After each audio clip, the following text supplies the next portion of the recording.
couple days now, but we still got a lot of foosball action for the rest of the weekend, and a heck of a lot of good players and commentary coming up. Here we go. Start game 3. It's Greg unable to handle that wall pass. Kenny King, cancel that match. Kenny King and Sam Dijon. Cancel that match, please. There's Brandon now. Chance to open scoring here in game number 3. Tries to straight. Greg there to greet him. I like that. There to greet him. Yeah. Try to add a little bit of flavor to it every once in a I while. like that. I like the tin, too. You haven't said that too often this weekend. Yeah, I'll try not to abuse it. I want to use it like Jim uses strokes at home for like the big moments. You know, I don't want to be doing it every goal. Right. As Brandon opens scoring here in game number 3.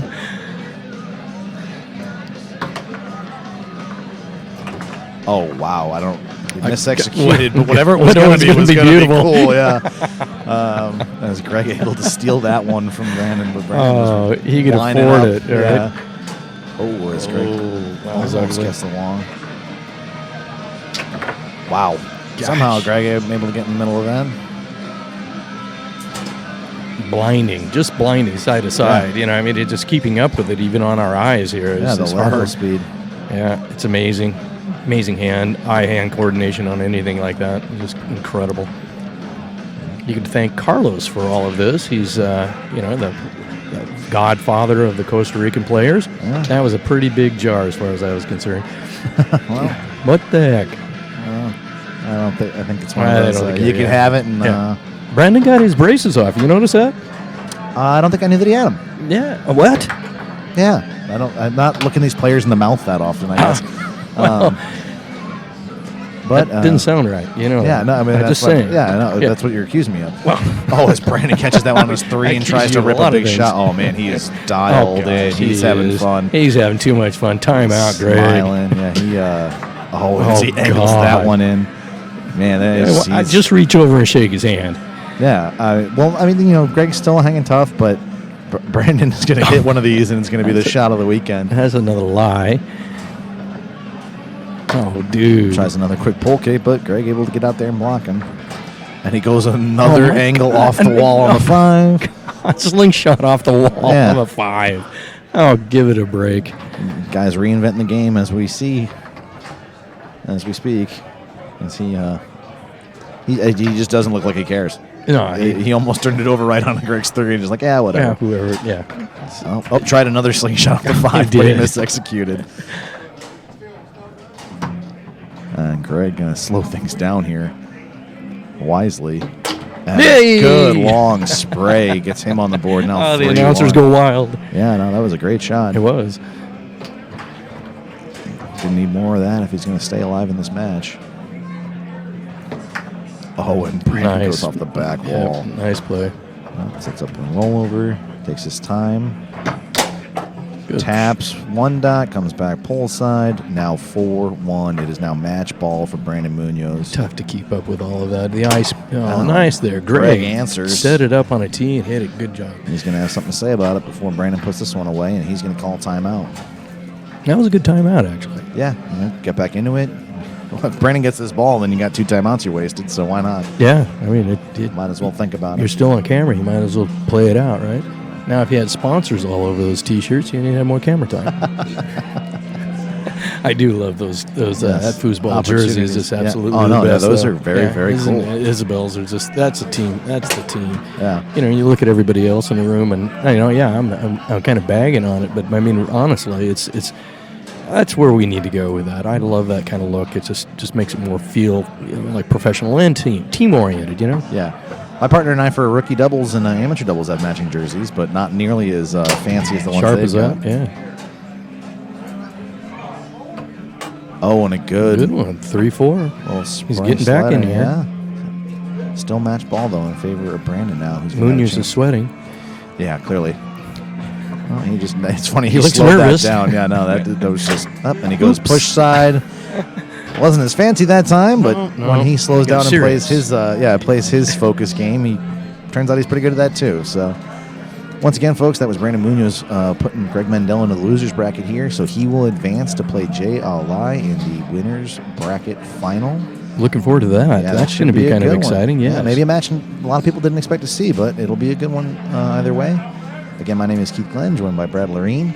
What do we got coming up? What else is happening here? Well, the only other events kicking off for the rest of the night are rookie singles. Should be getting underway right now. There's a DYP tonight, but a lot of the higher-end players are going to be occupied, and that's no conflict, so we probably won't get to see any of that here on Inside Foos, but plenty more open mixed and open singles action coming your way, as I believe now is Adam going to be joining? Are going to be joining us in just a moment. Adam and Chase, maybe?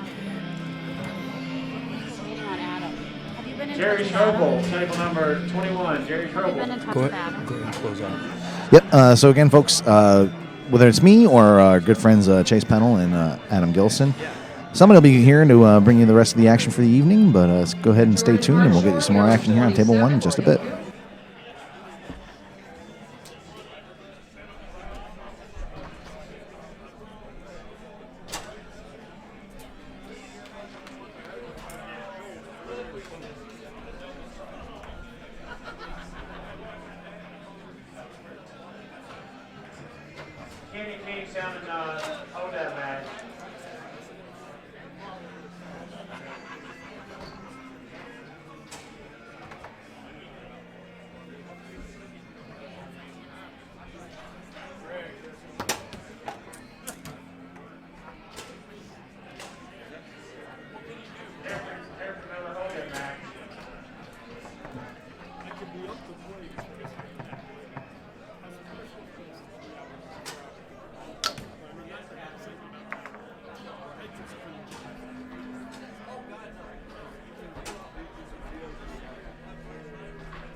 Table pause and rushing with your match to table 8.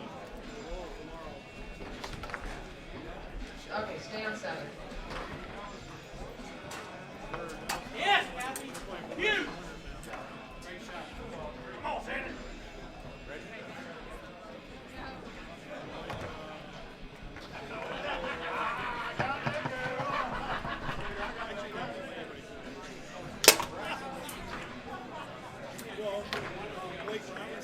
Don't worry about what I'm doing. What? I don't know what that is. Colorado.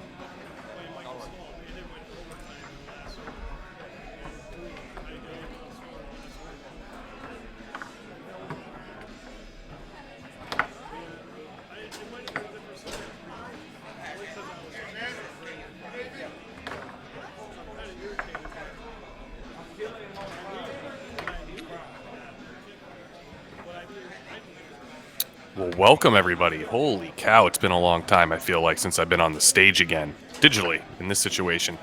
Guys, ladies and gentlemen, boys and girls, children of all ages, it is the one, the only, Chase Pinnell, and I'm here with Adam Gilson. Adam, buddy, how are you doing today? I'm doing pretty good. I'm excited to be here, Chase. I've never gotten a chance to work with you, so I'm looking forward to working a couple hours here tonight at the tour kickoff event here in Lexington, Kentucky, where I hear it's almost 9 degrees. Ooh, that is horrible. I was actually supposed to leave Thursday morning. My son that morning came down with COVID, so I've been isolated to the house. Yeah, I had to tell all my partners and everyone that I will not be there. And unfortunately, or fortunately, depending on how you look at it, now I have to be here with you. Right. Well, I mean, we all benefit here inside Foosland. So, but is everybody's doing safe, or everybody's okay so far? Everybody's wonderful. My kid was fine the next morning. Yeah. You know, I've got 3 boys. They're all insane. There's nothing that can put them down. I mean, I've had one with a broken foot. He was still running up and down the hallways of my house. COVID is nothing in comparison to him. Kids are, yeah. You would say that the COVID got your son, not the other way around. Yeah, exactly right. Yeah. Exactly right. But, sorry, yeah, go ahead. Looks like we're about to have a heck of a match here. I mean, we've got Jake Alai, who has taken down Kane Gabriel and Tony, the number 1 seed Tony Spreedeman. And now he's up against Brandon Munoz. They're both speedsters. You know, they both have I wouldn't say a similar style, but they have a similar game plan. You know, they both like to come at you very fast, a lot of quick shots from all across the table, and Brandon Munoz, some of the fastest hands in the game. Right, absolutely. And to that point, I would say that it's a little bit of a shocker. It's not too shocking to see Brandon here, but it's a little shocking to see Jay here in the open singles king seat match. Just because we haven't really seen him go this far in the distance in any open singles as of late. But you are right. When he beat Kane and he beat Tony, and he did it in convincing fashion, and he did it with defense. His defensive goalie game was phenomenal against both Kane and Tony. I'd be very curious to see how he pairs up against Brandon, who, as you say, has got very fast hands. Yeah, I've had the privilege of playing Brandon, and you know, you watch him play and you go, all right, that dude's fast, but I think I can handle it. And then you play him and you're like, all right, dude, I get it. Your hands are really fast. But in comparison, you're right. JLI has played phenomenal defense so far throughout the tournament. That is what has kept him in the matches. That has really solid 2-rod, right? Obviously, he's got some of the best banks in the tour right now, in my opinion, especially from that 2-rod. And he, you know, there's been times he's been passing back on big points to shoot from back. But his 3-rod has actually done pretty good. So I'll be interested to see how him and Jay or him and Brandon, I should say, match up. Yeah, what I'm looking for here is Brandon, in particular, what he's going to do on every single rod and every single man across the match. If he's going to break Jay's defense has been working really well against your standard 3-bar shots. But what Brandon's greatest strength is being able to shoot and score from any rod, any man at any given moment in rhythm. And if anything's going to work against Jay right now, it's going to be that. So this is a great matchup. 100%, yeah. So, yeah, it's going to be his transition game, for sure. Brandon's transition game is, in my opinion, one of the top maybe 3 or 4 right now on the planet. Yeah. Just his ability to pick up and go, right? Yeah, that's People fair. like Tony can do it, Ryan can do it, you know. But there's not a lot of guys that do it as well as he does. It's something that he truly does very, very well. And I'd say his 3-bar is probably the last thing you're scared of when you're playing Brandon Munoz, because he's scoring from his 2, he's scoring from his 5, but he still has a really good 3-rod. Yeah, and that's saying something though, because the 3-rod is still integral in a singles game, in a singles match, and obviously that's obvious, right? But at the same time, if Jay can do what he's been doing against everybody else's 3-bars this weekend, then the transition game, it almost nullifies it. And to that point, Jay has been seeing people's tells throughout the weekend, and I know that Brandon is he favors the pull side on his roller. Absolutely. He favors the pull side. Jay knows that. So it's going to be very interesting to see how Brandon responds. It's going to be a really fascinating match. I think everyone knows that Brandon's pull side is his favorite side, and yet he still gets it. Right. So, Right. and there's something to be said about that. You can even tell by the way he sets up on the ball, right? He's a little bit of offset on that ball at times, which is like giant tell saying, hey, I'm loading up for the pull side. Right. But he times it so well at times that it's impressive. So I'm really excited about it. Yeah, he does not only time it well, but he hammers it. He can go Absolutely. a pull side past big dot, and it goes faster than if I was going a straight. It's just phenomenal. He's just got that ability.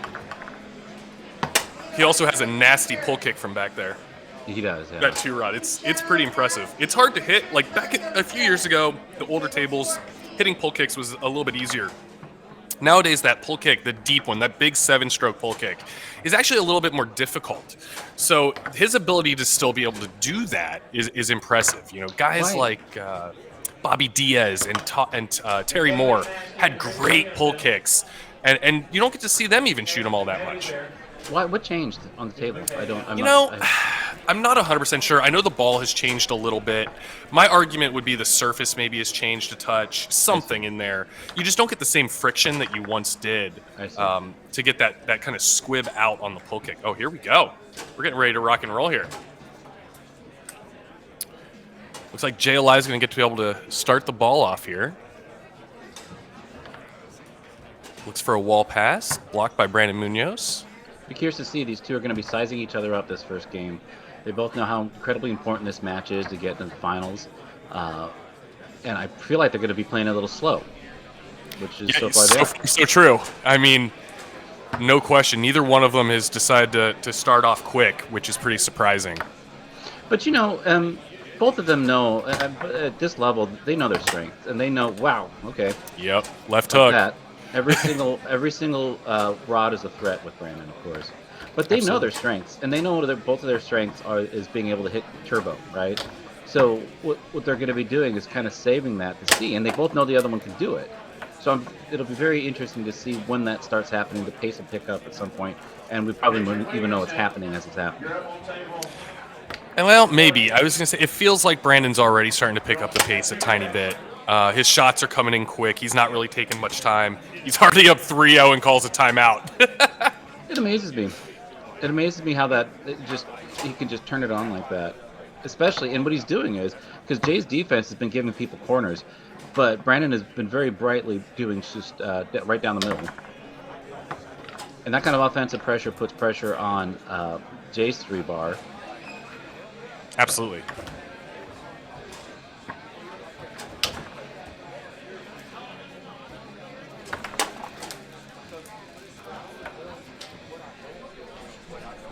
Wow.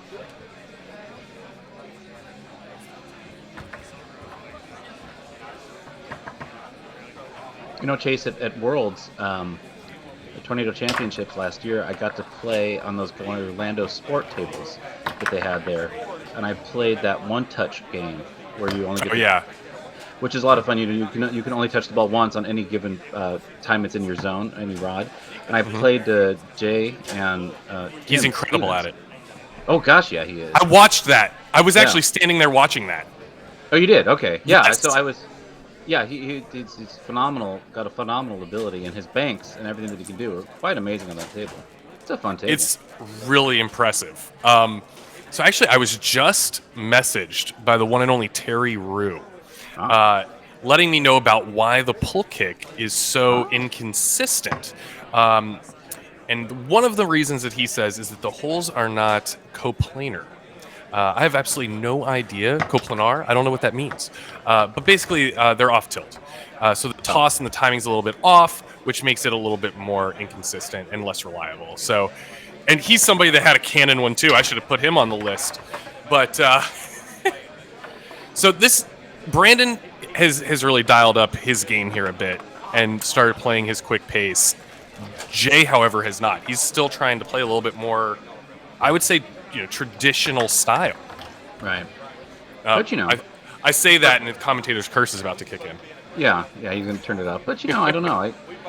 I still think you kind of wonder about that though, because Jay was on this massive tear, right? Like he sprayed him and beat him. No, yeah, he played him and then he played Kane. That all happened within, I think, about an hour. And then there was a huge break. There was hours between that last match and this one here. And I wonder if there's I call it the Wile E. Coyote effect, where Wile E. Coyote, he would be hanging over the cliff, but he only fell down once he looked down and realized he was off the cliff, right? And I wonder if there's some part of Jay where he realized he was in some rarefied air. I don't know. Maybe I overthink the mental aspect of it, but he's not coming out with the same authority that he did those last 2 matches. Yeah, I mean, you have a point that he's not blocking at the percentage he was before, which was a big aspect to his wins earlier. What a great pass off the back wall by Brandon Munoz. Beautiful transition. It really was. So I feel like he does need to get back to his bread and butter, so to speak. Play the game that he likes to play, and not let Brandon play his. And Brandon, I think that was his 4th straight. Yeah. Scored on his 3-bar. I mean, he's just really attacking that. Speaking of attack, what an angle. Yeah. Talk about unorthodox styles of play. That was a chip, right? Yeah, that was like a little deep corner. Yeah. Yeah, there was definitely a chip off the 3 rod. Is that 5 middles? Yeah, 5 middles.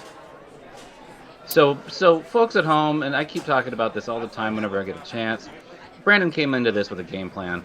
He's not just falling backwards into these straights and middles. There's a reason why. And every single middle has looked different. That last one was a tap straight. The other one, he's doing shake, shake, go. So they all look different, and that's something that's going to really take apart somebody's defense. Yeah, absolutely. We'll see the adjustment if it happens. Well, that is part of it, right? There's going to have to be an adjustment by JLI. He's going to have to realize what Brandon's doing. And then he has to be ready for the next adjustment that Brandon's going to make. Right. You know, this is something that Chase, I've been talking about on Foos Talk Live. I don't know if you listened to it or not, but one of the things that I've been looking at are players like Munoz and Dijon and all the up-and-comers. I say that Munoz had a soft breakout last year in a bunch of different tournaments, notably Colorado State. For me, what I'm waiting to see him do is close. He's getting second, third, but he needs to win, hold on to it and win. And this is the way somebody plays that is grasping that. Is controlled, but still is relying on their strengths. Yeah, I would agree with that. He's taken what he's good at, and he's adding to it. And right. JLI passes back. This is what I was talking about. JLI relies on this 2-rod. He's actually missed 2 corners that he should have probably had. They were there, and he just ever so slightly missed them. But no, to get back to your point, wow, great pass. Back to your point, you're 100% right. He has gotten very, very far and was able to destroy people at the lower levels just with his hand speed alone. He didn't have to even really shoot, didn't have to have a good 2-rod, didn't have to have a good 3-rod. But to compete at the highest level against the Tonys and everybody else, you're 100% correct. He's got to have more of a game plan. He's got to play a little bit more consistently across the whole table. And you're right, 100%. And it looks like he's adapting to it. He's attempting to play at that level. He wants to be there. He wants to beat people like Tony. 6 or 7 now. Straights. Yeah. Which is phenomenal. I think was that not a tap out, come back to the straight? It was hard to tell for me. It seemed like he just tapped it and went down. Because Jay adjusted his defense. I mean, he was doing a shake, he was doing a flutter, but it was right there on the center. So I think that was just beautiful timing on Brandon's part. Oof. That's a huge break for Jay. Yeah, that's huge. And so this is it, right? I mean, this is what I'm talking about. This is where you got to come back, close. If Brandon is, well, there you go, tied it up. So if he can turn this around, block. This is. I think Jay's going to pass this back. I don't know. I've seen him pass back on 4-4 a couple times. There's a chance he does this little pass back to his own. Yep. He just believes in his 2-rod more than he does in his passing. Nope, I can't blame him. No. I mean, see, that's the thing. It's unorthodox. We call that unorthodox. That's it. It pays dividends, and you've got to do that. Everybody, you've got to play to your strengths. And if passing the ball back to your 2 feels weird and unorthodox, but it's still the right call, you got to do it. I mean, he just to prove his point, he just passed back and scored. Right. Now it's 1-1, and that's huge. It's a beautiful thing, Chase. One of the reasons why I love this game so much is because he was it was close. The momentum was kind of swinging back and forth. Then he got a break. Then he capitalized on it, and he capitalized on it doing something that is his strength. And I love that about this game. Yeah, foosball is one of the neat sport used term loosely, that allows people to play it however they want to some degree. And as long as you become like a master at what you do and you find ways to get the ball in the cup, you're going to be successful. I learned foosball kind of from my dad, and my dad's favorite line was, hit the ball hard and good things happen. Right, I'd agree with that. And there's an argument to be made about that. No, there is. You try hard, you work, you do your thing, and you hit the ball you hit the ball pretty hard, you're going to find yourself getting more and more points. Yeah. If I was Jay at this point, I think I would park on the pole and the straight and just give him a push side. Just do something different here. Okay. There it is. There's that he didn't pull park side. on it, though. He posted up. That post defense is becoming very popular. Or, at the very least, we're seeing it a lot more after Ryan Moore used it to great effect at the Worlds last year. Yeah, I would agree. it's Chase, Tony I'm curious. specifically, absolutely. Chase, I'm curious. So you're second generation Fooser? Kind of. I could argue. So my dad played a little bit back in the 70s in the bars in Athens, Ohio. Okay. I'm one of those weird people. When I was 16 years old, my dad came home with a coin-op tornado table. All right, put it in the basement and said, hey, I played back in the 70s. Me and my best friend are going to play you and your best friend, and we're going to beat you for the next, 2 years. Nice. I'm like, all right, cool, we can do that. And that's exactly what happened. And right when I was about to go to college, I was just getting good enough to, beat my dad and his buddy. Yeah. And then I go to college, and I beat everybody at college, which was sweet. So, until I actually learned how to play foosball. But yeah, I mean, in my second generation, I'm not 100% sure if that defines it. But my dad played in the bars in the 70s, but he did not play on tour. In Ohio, do you know in the mid 70s, early 70s? It would have been the late 70s. Okay, cool. Yeah.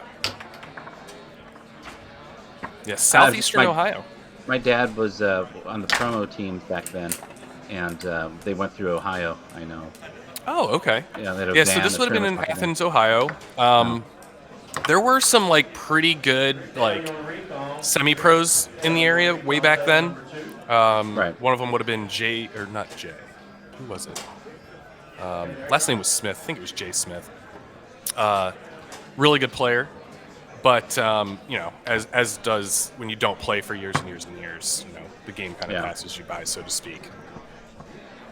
Munoz up now 2-1 in game score, and it's interesting. He did a little fist bump there right before this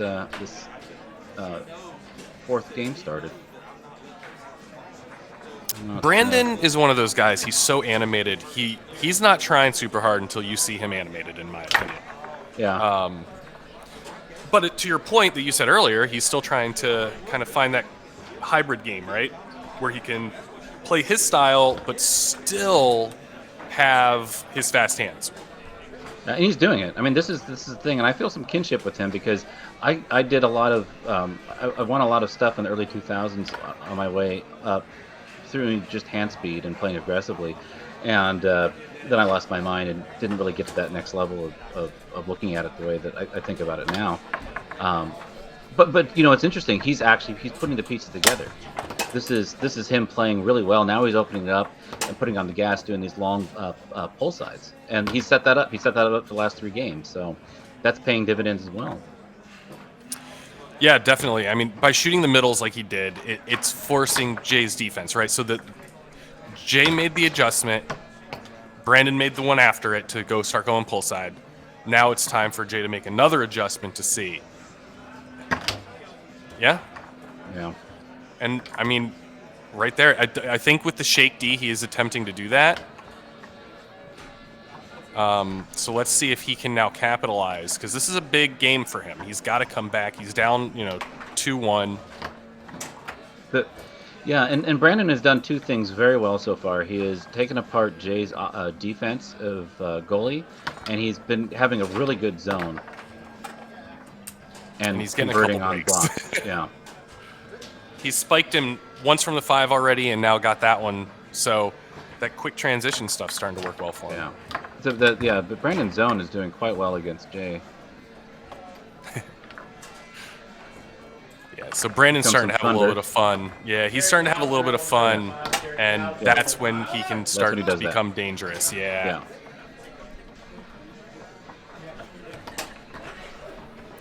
He's trying to block that pass back.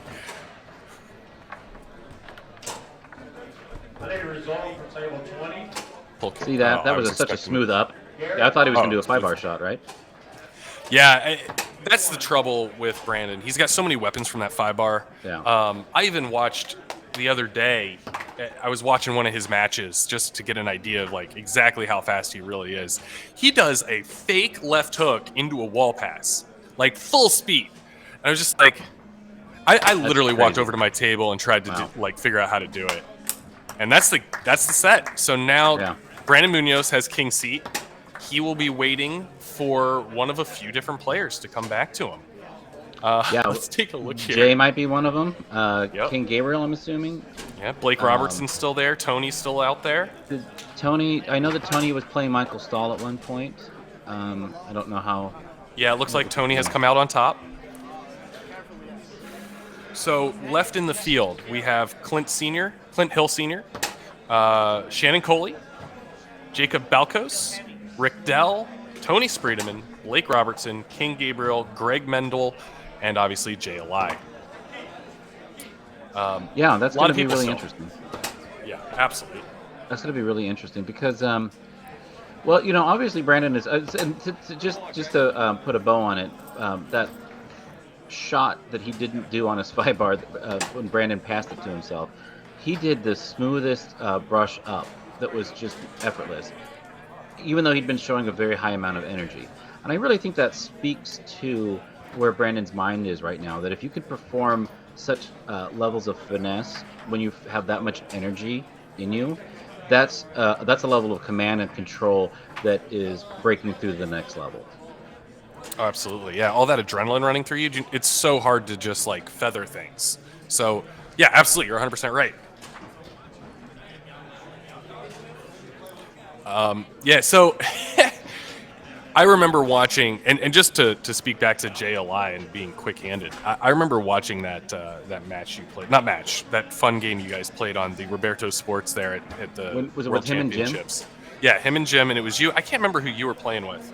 But I was literally standing there, I think, with Tony, kind of just talking crap because it's what's fun to do. Right. But he is impressive at that like Italian style. Yeah, he is. I think it's a skill because your brain when you play a lot of tournaments and stuff is to just like move the ball around and try and control things. Right.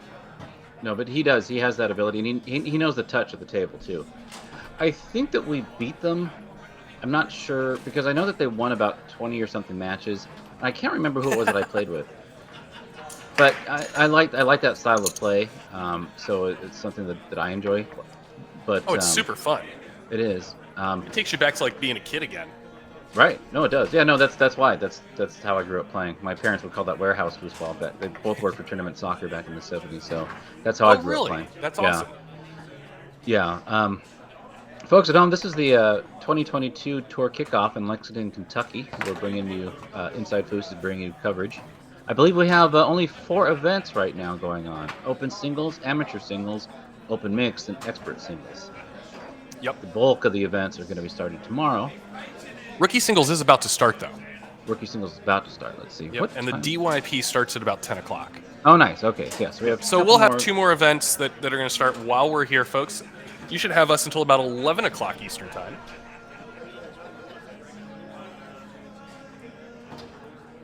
So tons of foosball still to be played. Yeah. I'd be very curious. I mean, so that's the story so far for me developing is Jay and Brandon, actually just that match right there.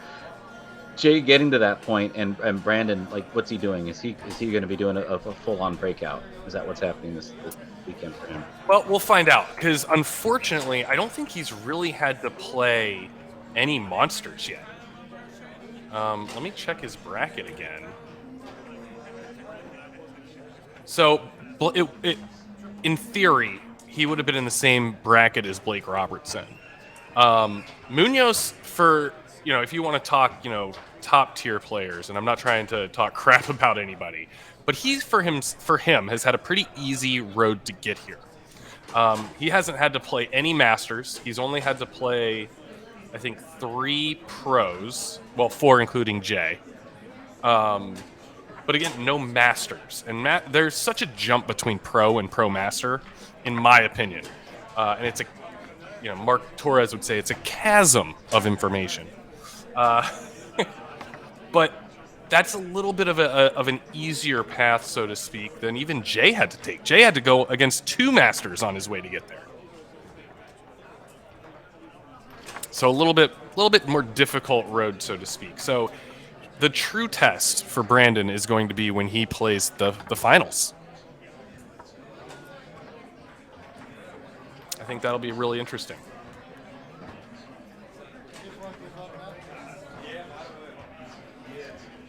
All right, let's check here. Did I miss you?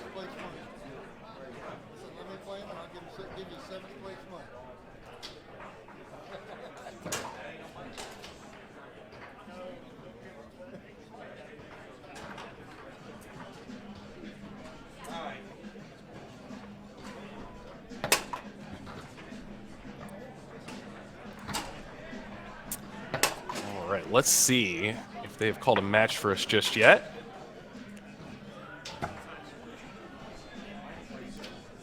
Doesn't look like we have a match coming up just yet, folks. Do forgive us. Adam will be with us in just a moment. And I'm back. Sorry about that. That is commentator's curse. Did you hear what I said? Right. I'm like, and Adam will be back with us in just a moment, and you literally appear. Yeah, that's when I decided. Genie to in a show bottle. up. Yeah. This is one of the joys of remote commentating, folks, is we still have a life here in our house. So there's a 5-year-old roaming about and pizza that needs to be eaten. Ooh, But pizza. speaking Where'd of you get your pizza from? the pizza, top. So the place is called Topper's Pizza something. It's one of the better pizza places here. I'm in Ventura, California, by the way. Which actually begs the question: where are you out of right now, Chuz? I'm in Knoxville, Tennessee, my friend. Oh wow. Oh yeah. Okay. Moved here about a year ago from Chicago, Illinois, and I can't say enough about this place. I really can't. Why? You know what? The people here are amazing, and I'm going to tell you a true story. Okay. So, and this is why I will never leave. So, about 1 year ago, it was Thanksgiving. Myself, my dad, my wife, my 3 children, my 2 dogs are all moving down to Tennessee. I just sold my house. My dad is about to close on his house down here. So me and my dad come down before me and my wife. So I come down, or before my wife and all of the kids. So I come down, help my dad get into his place. It's Thanksgiving weekend, and my wife and kids haven't come down yet. So we're just gonna have some burgers, hang out, and just enjoy Thanksgiving. And we take the boat out, we go fishing, we come home. We just have parked the boat, just gone inside to just start talking and trying to figure out what we're going to do for Thanksgiving dinner when we hear a knock on the door. It's our neighbor. She has come over with 2 full plates of Thanksgiving dinner and goes, "Well, I know you haven't had a woman around to cook y'all dinner tonight, so I figured I'd just bring this on over for you." I'm like, I'm never leaving, ever. And it was delicious. I mean, delicious. You want to talk about some Southern hospitality, good people, and that has been my so far entire treatment here in Tennessee. The people here have just been wonderful. Yeah, you read about that kind of stuff. At least in my parts here. That's really. It's awesome. a real thing, dude. Yeah. I'm telling you, it's amazing. That is absolutely amazing. All of the people here have just been wonderful. Speaking of people that aren't wonderful, I heard there might be a little sparrow on my shoulder that a certain Mark Torres might be joining us momentarily, but I'm not sure. Is there a veto button somewhere? I don't know. I was going to go walk into the ocean, but whatever works. But we'll see. We'll have a bated breath here. But I don't know if there's any. There's some other matches going on right now on our other streams. I believe we have 3 streams going, right? Yeah. Table 1, Table 2, and Table 3 all at the moment. So you can check those out at InsideFoos.com. Table 2 has got to open singles. I'm not saying leave, folks, but you can open multiple tabs on your browser. Open singles on Table 2, losers bracket for 7th, 8th, Shannon Coley versus Rick Dell. And open mixed, you've got Tony Sprademan and Ellen Moon versus Mary Moore and Ryan Moore. Seeing Ryan Moore and Mary Moore play with each other is really fun. I love seeing that parents and kids playing. And it's they're playing for a second on the winner side. Oh, yeah. Single elimination, open mixed. Yeah. So, have you ever seen Ellen's tattoo on her right forearm? No. So, it is a crescent moon, and there is an L inside of the moon. So, L in That's moon. like one of those. That's like when they have the word pretty written in cursive. Yes. Over the word, whatever, pretty please, with a cherry on top. You know, what are those called? Those visual puzzles? That's exactly how it is. It's honestly, like, I'm not a tattoo guy. It's my favorite tattoo right now. Really? Way to go, Ellen. Yeah. I see, oh, boy. That is... Yeah. Wait, Mark. I hear he's around, but... Is that Justin? Kevin? That's Shaw? Justin Am I live? Shaw. There he is. Oh. Can I get a refund? Wow. I said Mark's name 3 times. I'm sorry, Chase. I said it once, too. It's my fault. Darn it. I shouldn't have brought him up at all. Check the mirrors. It's after dark. It's after dark. Oh, no. losers. It is? It is technically after dark. Yeah, it is. I've got a beer in hand. It's inside Foos after dark. I don't know what I'm doing here. I was just listening and having fun. I should have not. I think it was narcissism, actually. I love it. I said your name, I said chasm, and you show up. You're laughing because it's true. Good. Mark, what's up? Dude, what's up, dude? I don't know. I'm like watching foosball, man. It's like I think your guys' analysis of Brandon is spot on, but you can hear the war drum beating, right? It's like, can you stop Tony Friedman? Right? Can you can stop feel him? it. You can feel it. Well, and you know what? Here's the dude. thing. He's playing great. He's got his game under control. He's not out of control like I've seen him so many times. Yeah. So the question becomes, like I said, he didn't have anybody that he had to play on his way to get to King Seed. So, and I'm not trying to diss the people that he played, but they're not masters. You know, and I know that there's a difference between a pro and a pro master. And A huge difference. right? I had this conversation in Facebook Messenger chat today with some guys I really respect, and one of them is an expert. I'm like, listen, bro, I'm a weak pro. I'm not even a good pro, but I can look at an expert and amateur, and I can figure out in like one. Here's my favorite story, right? I'm playing open singles, and I'm playing some expert at the Worlds, and Federico walks up with Todd, and he watches me play, and he literally watches for like 90 seconds, and he whispers to Todd, and Todd whispers back, and I think the total time he watched me play was like 2 minutes, and then he walked away, and in that moment I knew I had to play him next, and he saw everything he needed to see in 2 minutes. He 100%. saw everything. He knew he was going to crush me in 2 minutes, and I was playing good. And the point being is this: a good master can watch you play, and they could figure out in like one game what you cannot do. And once they figure out what you cannot do, they don't have to defend it, and then you're toast. And that's the difference between a master and a pro. A master will watch a pro play and say, "Okay, you're done. You're finished. I mean, I'm not going to have any problems with you." And that's what happens. And that goes from master to pro to expert, expert to amateur. The same way as a pro, you can look at a lot of experts, Chase, and say, "Yeah, I know what I have. I know what I have to block. I'll but I don't see have you to block. later." I pretty much, and that happens, scales upward to it scales so far that we can't, like Tony. And let me give you an example. I was talking today, I was in message chat again about a good pro who has some weaknesses. And the weaknesses are the way his brain works and the way he makes decisions. And so he's susceptible to certain things. You can't take that same mentality and attack Tony with it, because Tony will just shoot a 5-bar shot on you and ruin your whole day. He has his toolbox is so deep, and this is Adam's word he likes to use, is right. If your toolbox is deep enough, and the masters have a deep, deep toolbox, you can't prepare for all of it. You can't. No, you can't. So to your point, the difference between a master and a pro is a chasm. And when you're on the lower end, just learning foosball, if you're an amateur, you don't even know what we're talking about. No, you have no idea what we're talking about. It's not even a conversation. Like, you can't have that conversation with people. And that's, I'll explain something. So, and this is what I always find so difficult. Like, I have my YouTube series, right? and people are always asking me questions about like the reasons that I teach things the way that I do. And I'm like, well, if I try and explain it to you with the information I actually know, you would not be able to follow the train of thought and the concepts. Yeah. So unless I break it down to the simplest ways of trying to explain something, you're not going to be able to do what I want you to do in the end.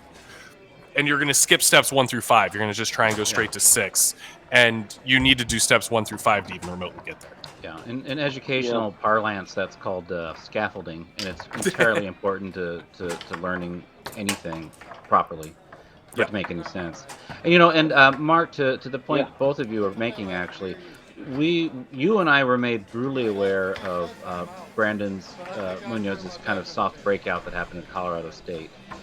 And now we're seeing, I think, a level of focus that, and again, and Chase makes a good point. He wasn't really tested in his bracket, but he will be soon. And I think it's going to be the greatest test. I think it's going to even be a better test because he didn't have any of the top end masters that he played to get to this point.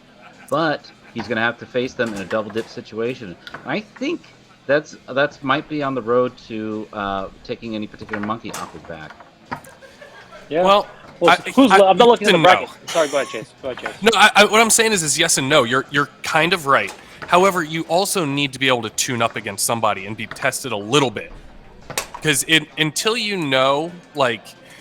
there and trying to do that pass on 4-4 or trying to do that shot on 4-4, you don't know. Like, your game plan might be right, but you haven't been able to test it yet. Not really. And that's what I'm trying to say is like he hasn't gotten the ability to be like, oh, this is the real game plan. Let's try and execute this at a high level against really, really good competition. And until he does that against a top master, you don't know for sure. Right. And real quick, I'm getting all kinds of messages from people. Thanks for tuning in with us tonight. Really appreciate it, except for you, Tommy Brewer. I don't know why you're listening, but either way, please, if we're sitting around, we're kind of got some, we're in the doldrums in between matches.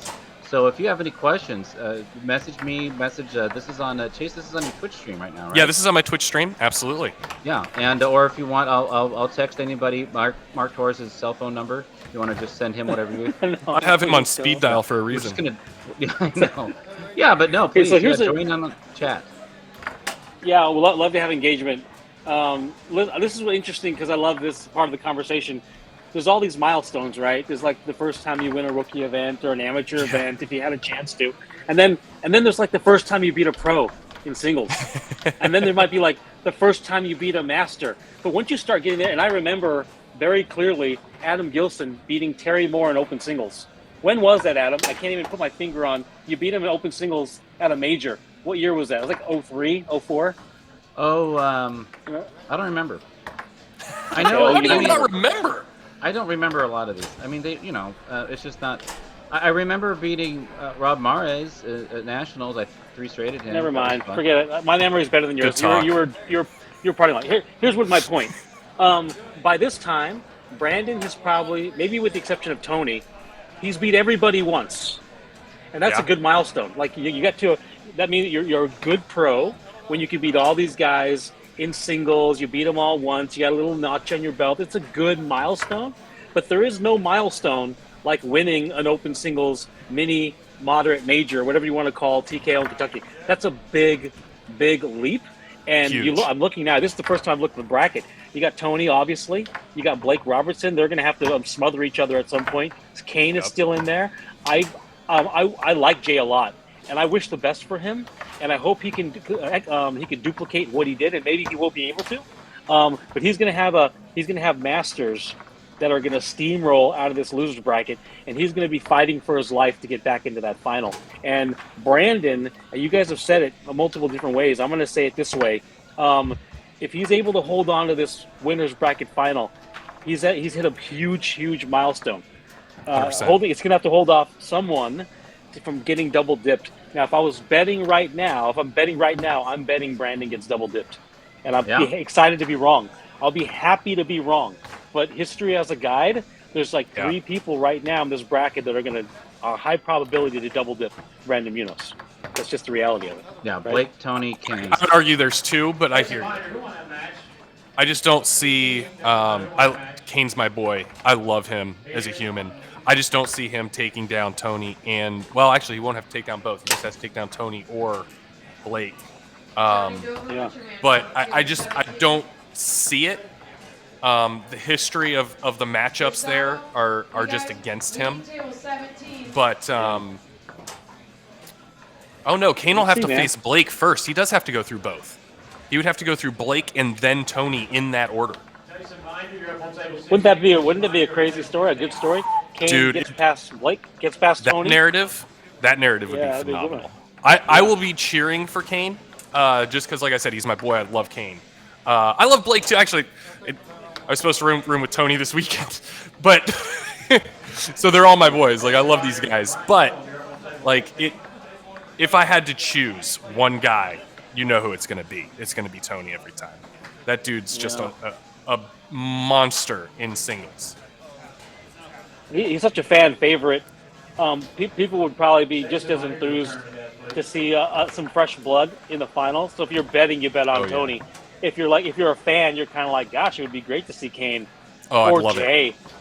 Oh my gosh, Jay, Blake, great, right? Kane, any of them, anybody that's in this field. To be honest with you, I would be cheering for as a fan. But as a betting ban, you have to put your money on Tony, 100%. Yeah. I agree. Anyway, it's after dark. I need to refill my beer. I don't know what this is, but let me grab it. You don't know what you're drinking? No, we're talking about it's on the table right now. What are we looking at on the table? This is some warm-up. Who is that? What do we got? Oh, there's Justin, and who is that with him? I don't know who that is. It was funny interviewing Ryan Moore on the podcast months and months ago. And, you talk about plateaus, and even these masters, these great masters, in periods of their play, they hit a ceiling, and then they have to, they hit a wall, and they got to climb up higher again to stay competitive. And Ryan talks about this place where he's like, hit a wall, and then got, climbed up a little higher, and then you start scaling, and that's kind of the journey, right? The journey is once you hit that plateau, do you have it in you? I made it about you earlier because of you're here. You could validate or invalidate what I'm talking about, but I remember very clearly being around you as you're rapidly approaching becoming a master in Foos via the points, and that's a whole other conversation we won't get into now. But you were getting a lot of points quickly, but you were bound to hit a wall, and you yourself concede that if you would have gotten those 25 points and become a master, you wouldn't have felt like a master. Yeah, because there was too much more you hadn't done. Go ahead. And to that point, Mark, and it was 10 points. But to that point, I mentioned this earlier to Chase. I feel a special kinship with Brandon because Brandon used his hand speed and sheer brute force for a very long time to get to where he is now. But there's that difference, there's that leap, and that was the path I was going. I know, my brain was about to bottom out, and I wasn't going to be able to, for personal reasons, make that next step of playing that 4D chess thing that these high level masters are doing. But and what I'm seeing break through a little bit here with Brandon is he's kind of doing it a little bit, but he hasn't been tested yet this weekend in singles, so it's going to be really interesting. And I'm with you right now. I feel like he can be dipped. But if he doesn't get dipped, then 2022 is going to look a lot different in the foosball scene. Look at what we're seeing here. 3 to 5. It's a pretty neat little series, isn't it? Yeah, we've been talking about this. This is maybe the next evolution of doubles. Well, so it was the next evolution in singles, right? You watch people like Frederic and Tony have really done great with the 2 to 5 series. So why has it not happened in doubles yet? Is the great question. You know who has a really great? Well, it's not that original. 5?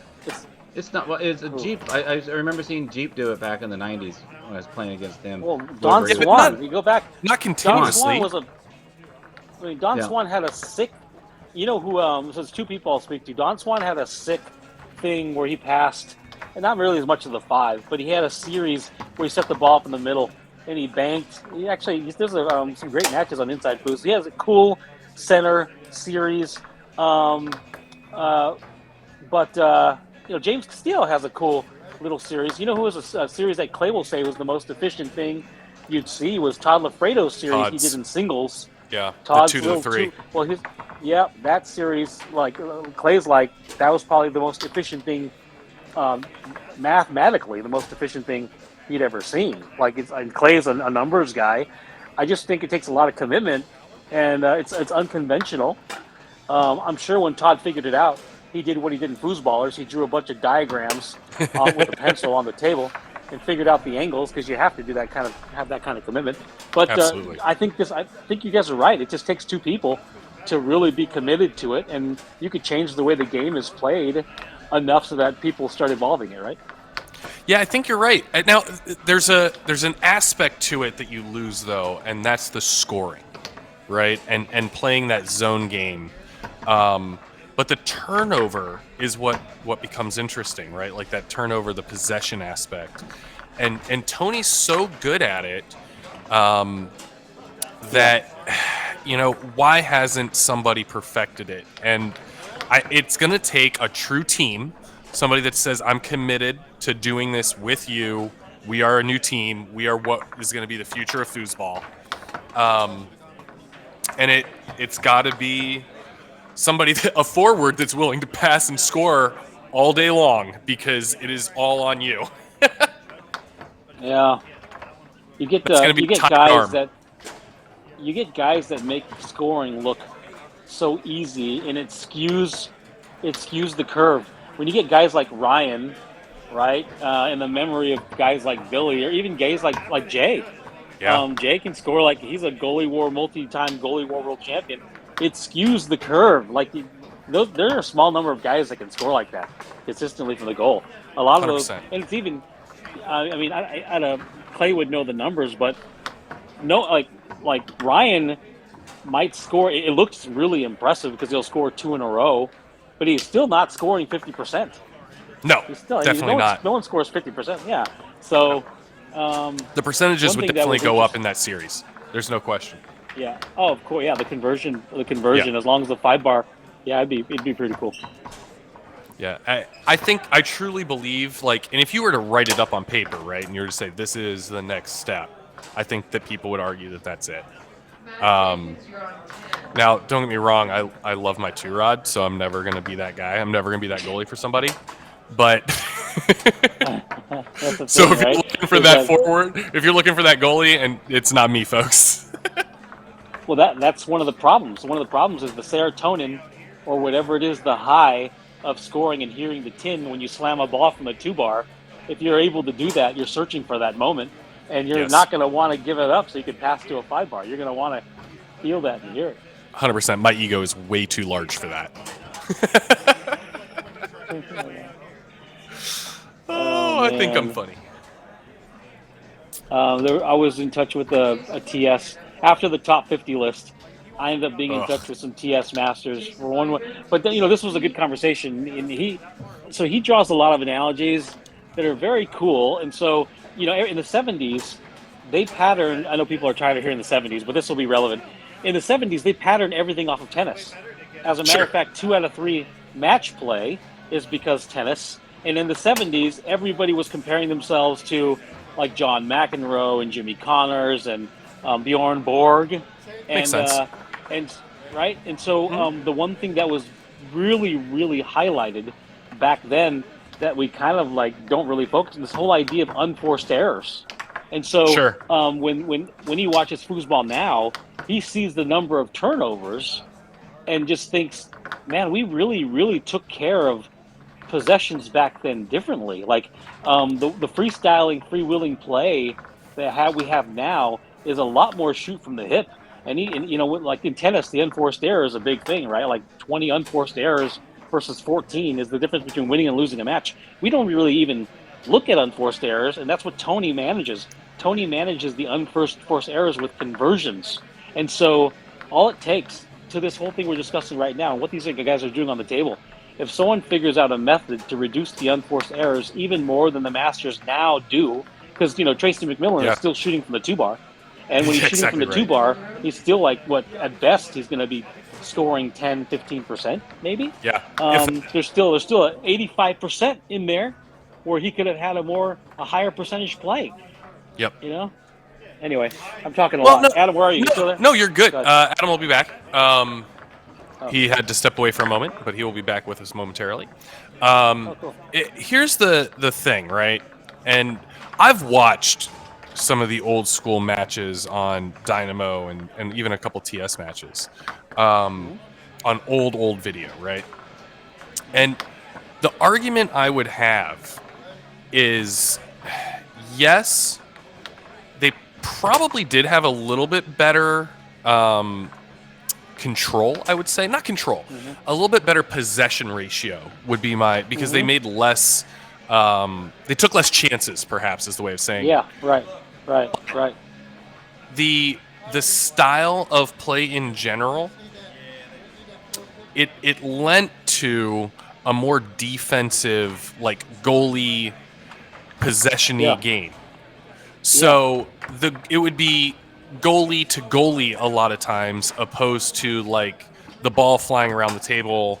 It just seemed like the ball ended up in the hole a lot more, and not just necessarily clean stuff. It was just the way that the table played. Yeah, smaller goal, right? Yeah, It was a smaller goal. Yeah. I make this argument with people all the time, and I love how people are always like, well, the 70s, those players were the greatest of all time. I'm sorry, I'm the guy that destroys that argument because I don't think it's accurate. I think There's that 70 those guys, by the way, will agree with you. There's 70s guys that will agree with you, but go ahead, keep going. They were only playing for a few years. I don't care how much you've played or how good you think you were for playing just for a few years. I don't care if you played for just 10 years. Say it gave you 10 years on the TS table, which we all know is not how long that table existed for. It was more of an average of 7.5. It was closer to 7.5. But let's give them 10. Okay, I'm gonna concede 10. Tony has been playing since he was like 7 years old. Yeah, I know. That gives Tony 30 years of playing time. Yeah. That is 3 times the amount of the TS players. Yeah. It's true. The end. Yeah. Well, there's a lot. There's a lot there. And it's true, especially the second generation player like Tony and Brandon and Ryan and Billy. And Brandon Munoz. Munoz, and Kevin Romero. Yeah, these guys are all and Sullivan Rue. And they're all playing on multiple types of tables. Yeah. Don't forget that they're all playing multi-table. And they are standing on the shoulders that are standing on the shoulders that are standing on the shoulders of those that came before them. It's just not a one-to-one comparison. I agree. Yeah. It's really not. And so we tried it, Mark. Hey, a match. Yeah. Yeah, we're about to get one. It's Blake Robertson versus Clint Hill Sr. This is for 5th, 6th on the loser's side. Of what? Oh, open singles. Yeah, open singles, my friend. Oh yes. Look at Jacob Balkos. Jacob Balkos lost that match to get here. He almost was. We almost watched Jacob play Blake. Oh. Yeah, this I don't really know Clint Hill Sr. that well. I'm going to take a look at what he did in the bracket. So he's from Group C.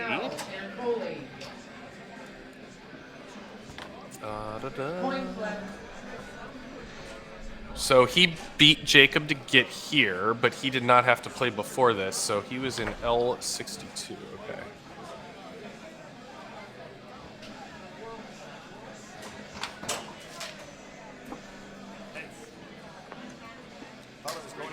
Oh, okay. So on his way to get here, he beat Derek Brown. Or no, I'm sorry, he beat Kevin Troy. And Danny, I can't pronounce Danny's last name. Andrada? Danny Andrada, the guy that beat Blake. He beat the guy that beat Blake. Hey, what? Hey, white boy. It's Andrade, okay? Andrade? Okay. Lord. First off, I'm about as pasty as they come, okay? Yeah. It doesn't get much more transparent than me. I know that. I can't dance, all right? I know I can't dance. That's the reason I still have to dance. Why you gotta be about dance with you? Hey, I know my place, okay? And it's not on the dance floor. But yeah, so this is gonna be. So I don't know Clint Hill Sr. at all. I've never seen him play. This is the first look we've had at Blake, or that I have. You know what's weird? This last year, I've had the opportunity to be in the Inside Foos booth, and I've taken a lot of photos of all the action going on up there. 98% of the photos I've taken are of Blake. I don't know if that's a me thing or a Blake thing. Dude, that just goes to Good thing. show It's a you thing. you have a thing for Blake. I feel like I understand it. He's a beautiful person. No, I feel like the beginning of that one movie where the guy's filming the plastic bag up in the air, like that's me right now. With Blake. No, you're talking about American Beauty. American Beauty. Well played. Remember well the played. kid was. Anyways, Yeah, no, that was solid. this is an After Dark. It's just creepy and sad. Yes, Mark. Please. Hey, how about a little pitch for the Thunderdome coming up February 18th? I don't know if you saw it online, but Valley Dynamo has come on as a sponsor to the Thunderdome event. That's phenomenal. awesome. Yeah. What does that mean? Are the tables going to be on surfboards? What's Yes. the tie-in there between Florida? All tables will be inside of cages. Ooh. Kelly Stites, if you heard the interview, did you have a chance to listen to that interview, Chase? No, I try to stay away anything that you're a part of. You should, because it's just going to blow your mind. Honestly, Anyway, I've heard it's I had it- amazing. I've heard from a lot of people it's really good. Yeah, Kelly Stites in the interview says, I would like to see the United States go to Swiss formats, and I would like to support it, and I want to become more visible, and I want to, I want to do this stuff, and he's putting his money where his mouth is somehow because he's backing the Thunderdome event, and the Thunderdome event is basically the big, the highest payout, most visible no pro event in 40 years, and it's got 7 sponsors now or something like that. That's It's fantastic. gonna be a How many big deal. package deals? Yeah, I mean, that's 7 package 21. deals. Oh my 21, gosh. 21 That's package amazing. deals. Yeah, That's amazing. For not we winning, for just we're highest on the placing, match here. right? Match just started. Yeah, but we've got to finish again? talking about the Thunderdome. Oh, here we go. No, here we go. Here we go. Let's party, you guys. Let's watch your match. Let's see it. What is this? Blake have is an not open mixed playing final. like he's utterly concerned. Oh, the open mixed finals just got called on table 2 with Kathy Atkinson and That's Tommy beautiful. Atkinson versus Mary Moore and Ryan Moore. It's a family affair on table 2, folks. Oh man. Blake is shooting he's like totally crushing pin it, dude. series. Is that what's going on right now? He's flipping. He's playing whatever. He's kind of playing a semi-funsy game. That either means he has zero respect for Clint Hill Sr. or he just doesn't care about this weekend. One or the other. Probably the former. No, I think it's the former. I think he's doing what a lot of guys will do is figure out if they could play a B game and win anyway, and switch to their A game if they feel like If it's going to needed. become high risk. Chip Yeah. 5-bar far wall shots are usually Was B or was C it game. was it intentional though? Did he mean it? No, he yeah. didn't mean to do it. No, he He did not did mean to do too. that. Yeah, no, he he did did. not. That chipped. He went to go wall and it chipped. Chase. He did on purpose. Now, I if you, think Chase is right. I I think am. Chase is right because his 3-bar was down. His 3-bar was down. Why would you want to block your own potential shot? the what I find interesting is here is Blake looks like he's not even trying. Ooh, that was nasty. He thinks he's Brandon Munoz there with that.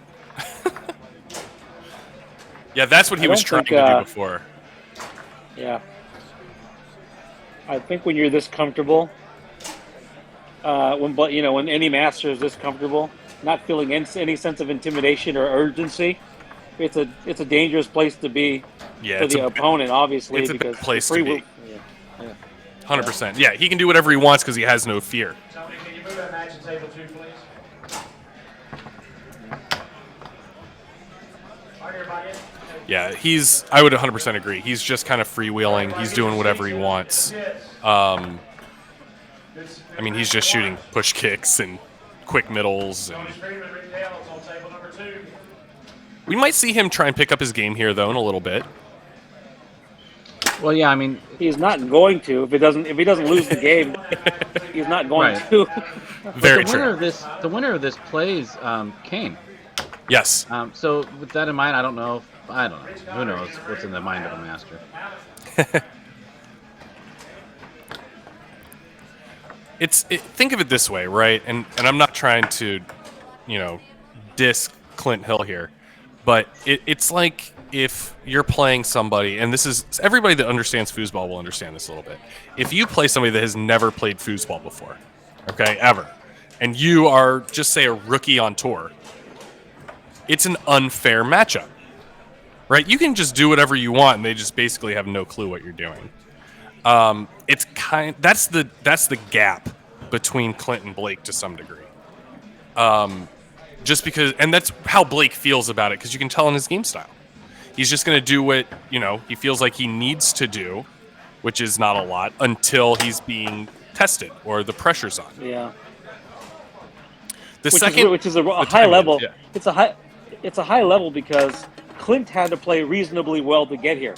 So I don't know if Clint's a pro or an expert, but if he's an expert, he's playing at a high expert level to arrive here. I mean he beat Jacob Balkos, right? So I don't want to put way too much into it, but he's playing reasonably well to arrive here. And Blake's just kind of like, if you're having your best day ever, I think I could beat you with my B game. Right. Well, what you're seeing is one of my favorite words is stratification, and a lot of people don't see this, but you see this in a classroom a lot. There's always that one, those two kids, that one kid that's always going to just be excelling for whatever reason. Then there's that bell curve thing in the middle, and then there's me at the back behind all the rest of them, just wondering what the hell's going on. And I'm. You just tried to club him. Yeah. Go clubbing. Wait, what? Club him? Is this After Dark? It's not After Dark, technically. We can't. No, it's even stated in the top right-hand corner. After Dark. I know, but I think the placard's wrong because After Dark technically starts at 10 p.m. local time at the venue. Oh yeah, then we're well, I think they just said Chases in this. Chases in this. We gotta keep it. Are you in Oceanic time? Me? Yeah. No, never mind. I'm trying to say as many things as I can to get Tommy Brewer to message me. He always messages me things that are very. How is he messaging you? Is he messaging you in text or private? No, we just do straight ESP now. I got a line straight into his mind. Good. It's Facebook Messenger. Blake hasn't even gone poolside yet. That's how you know Blake's not trying. By the way, the Beachtown Beatdown this year is on July 8th. And if there's one tournament I wanted to go, there's two tournaments I wanted to go to all year. The World Cup in Nantes, France, and the Beachtown Beatdown. Now Thunderdome, obviously. But if there's a tournament you want to go to, it's the Beachtown Beatdown on July 8th in Florida, probably Lake Worth. That's just a party. It's a great tournament. Adam, you got to go to that tournament. It's in Tampa, right? Actually, no. It's in Lake Worth, which is south. How far south of that? I failed geography. Dang. I think it's like Arizona-y. Oh, okay. I think it's 5 hours south. Oh, really? Okay. I think. Yeah. Okay, never mind. I have no idea. That's fair. Blake was selling timeouts to Tommy Adkins. Yeah, I've heard about that. That was awesome. Which I would as well. That would be great. Is that Trevor Park? Back there behind Clint Hill Sr.? I can't see. I saw a visor. Wow, yeah, definitely. Yeah, that's him. That's definitely Trevor. 100%. What's he doing there? I don't know, just hanging out. He didn't play open singles. No, he wouldn't. He should. He should, but he won't. Trevor's a trippy dude. He's a complicated man. What is he? He's an enigma wrapped inside of a breakfast burrito, wrapped inside of a inside of a breakfast burrito. Yeah. He's probably got at any one time, if he's at a foosball tournament, if Tony's there, he's got the number 2 5-bar in the room. If Tony's not there, he's probably got the best 5-bar in the room. Yeah. Yeah. I'd agree with that. His 5-bar is so beautiful. It really is. So he was my first master beat ever. Oh. And I never blocked his 5-bar once. No.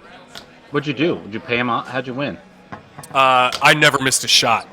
Okay. Well, that does it. Oh, is this a singles thing? No, it was doubles. Oh, okay. Well, we got a 4-4 game here.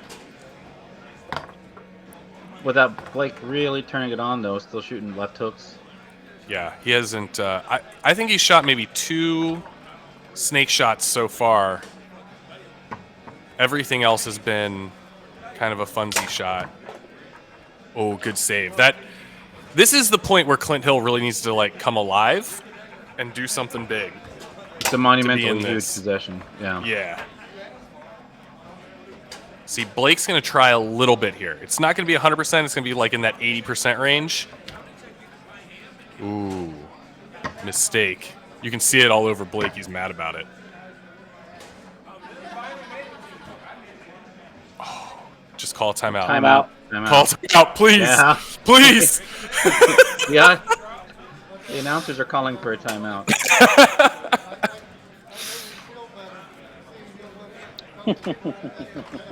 DJ Breezy. Trevor Park is texting me something, actually. Let's see. Ask him. I wonder if he's listening. Is he listening How can to the he hear show? us? He's How's not he listening to this? He No, said- there's no way. Yeah, he can listen. He said, Oh, no! Ouch. What happened? I didn't see it. That's gonna leave a mark. Misexecuted, hit the wall, hit the sidewall, went in his own goal. Yeah. 2-1, Blake Robertson. Of course. Give the master the break, right? Of Yeah, I course, know, the right? master needs the break. Oh! But that's what happens. No, it goes to his 5. It goes to... Oh. Okay.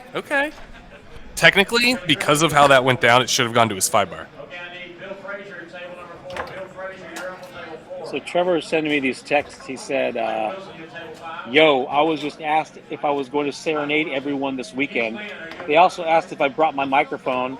My reply was, that's a different weirdo. So I wonder if people think they're talking to Mark Torres. They clearly I don't think know what's going on there. it's you are him and he is you. Poor Trevor. Oh, he said she said I totally thought you were Mark. Who? The The person she's who talking did to I this? right don't know. now? I'm asking him. Tell her I'm we asking can Trevor, watch. who was it? Tell him we watch. Richard Williamson. He's going to tell me right Is that now. Hannah? Someone confused Trevor for me. Was it Some Hannah? blonde girl. I can't remember her name, actually. Oh, he would know Hannah. Is there a blonde there? No, he There doesn't is. know. Sometimes, no, dude, check it out. Trevor will call me and be like, "Hey, I want to talk to you about what's his face. What's his face was talking to me, and I'm like, who are you talking about? And he'll be like, Mark, and I'm like, Mark, you've known Mark for like longer than I've known Mark. What do you mean, what's his face? But he does that about everybody. So I think he Yeah, says that about weird. me too. Does he do that? He's a weirdo, dude. So I love that guy. He's a weirdo. He's just I love that. That's what he strange. said. Let me tell you 2 stories. no. First of all, he said a blonde girl walked up to him and said, "Are you going to sing to everyone this weekend?" And Trevor said, "I don't have a microphone." And she said, "I totally thought you were Mark." He said that just happened. But here's the funny thing: it's a true story. It was Hannah Smith. Sam Harper. Oh, Hannah, really? So Sam Harper was following me around for 3 days with a poster. And on the last day of the tournament, he said, "Hey, man, can you sign this? Sign my poster? Sign it. Hey, Sam, Trevor Park." And I'm like, I signed it Trevor Park because he thought he was following Trevor Park around for 3 days. You two are not doppelgangers by any means. Not even by a remote stretch of the You're way imagination. better looking. I'm way Maybe better it looking than depends. that dude. Maybe it depends on the lens in which they're looking through. For sure. It's another funny story. Trevor Park used to get really dark in the summer. And another weekend, like in the mid-'90s, like 95, like 4 Indian dudes followed Trevor Park around the whole weekend. They thought Trevor Park was Indian the whole weekend. True story. Foosball after dark, you guys. Yes. Hey, Alan Montrone said Lake Worth is 4 hours from Tampa. Thank you, Alan. There you Thank you for go. letting me know. I was hoping I'd be able to fly into Tampa, but that's not the case. I went to the only time I've been to Florida was once in my life, and I was in Orlando.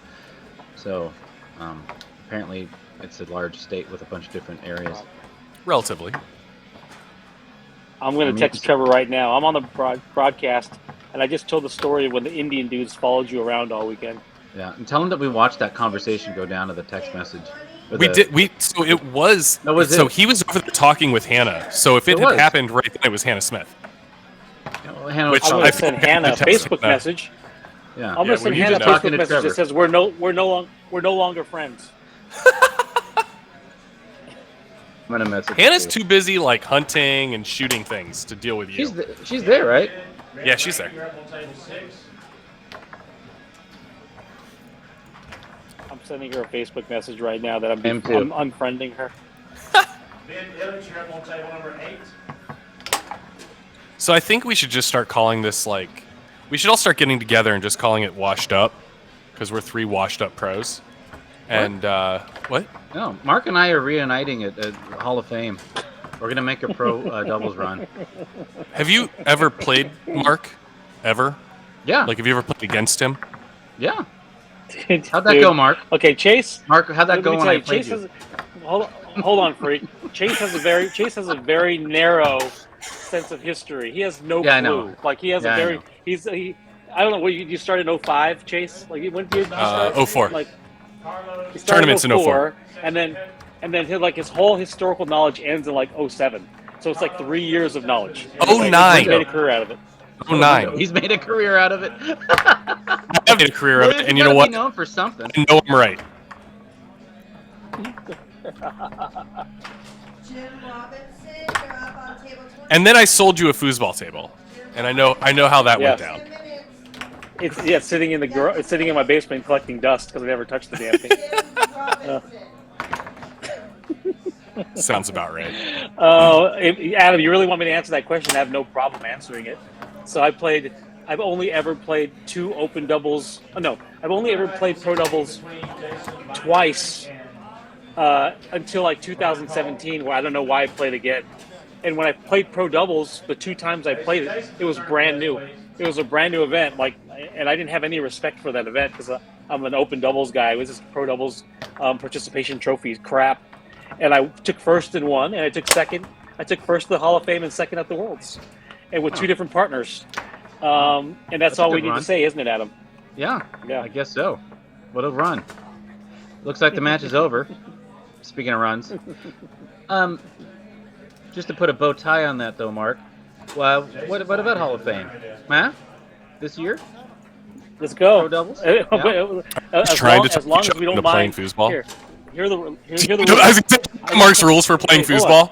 Here are the rules. Yes. Yeah. Yes. You cannot practice.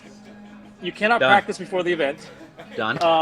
You got to drink anytime I say you got to drink, and I get to make all the calls. So if you're hot, and you're on fire, and I tell you to get in the back and play goalie. You're also, doing it. if we get called to the booth, we got to abandon our match whenever it is, and I will sponsor you. I will pay your entry fee if you agree to all this. But you cannot touch a table once. No practice. Once? And I will play Oh, with not you. practice. You mean just practice? I can. You can play draw your partner if you want to have some fun. No, I'm not going to play But in a you draw. can't- I'm just. I'm going to Dan Tyball's next weekend, and we're going to play pickup games. That's nothing. All right, it's done.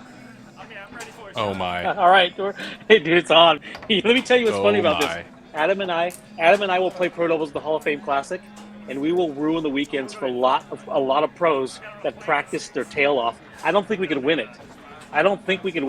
Maybe if we get really drunk, but other than that, we're just going to ruin some weekends without any practice. That's what's going to happen. Wow. Brought to you by Michelob Ultra. It's a product The placement. only beer for foosball. Well, Blake pretty much did what we expected him to do in that match. Yeah.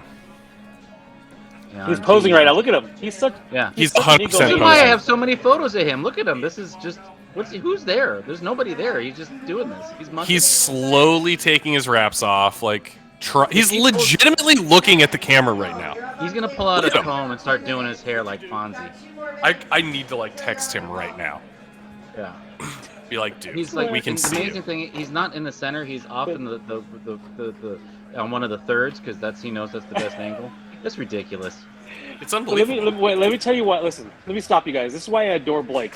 I really love that guy, and here's why. Me He's too. actually very insecure, and he's very self-conscious in the sweetest of ways. I mean, the guy is he has a whole facade thing, but at the end of the day, he wants to know that he's liked. He wants to be liked. He wants to know he's respected, and I think those are all really kind of admirable qualities of a. I don't know. He's a cool dude. I like Blake a lot. Wow. I love Blake. That was weird. That was like. I play video games with Blake. I like the guy. Dude, I'm not the one taking pictures of him. I'm not the one taking pictures of him all the time, dude. I have a whole folder full of gifts that I made too. Don't make it weird. That's totally normal. So weird, dude. All right, so we're gonna No, get no. Blake Robertson and King Gabriel. Yeah. That's coming up here soon. Kane Gabriel, of course, being Adam. one of the more what? I gotta ask you one more question. Do you have a bunch of pictures on your wall of Blake that are connected by string and push pins? Ooh. What color string? Red. Different color string. It's red, right? Oh, Tell me just it's multiple red. colors? Then no, And pink. no, not those colors. Can And you there's take a definitely picture? no picture. No, Oh, actually, I've dude. got one of those. I've got a Miro board of Blake, so that's totally like updated it.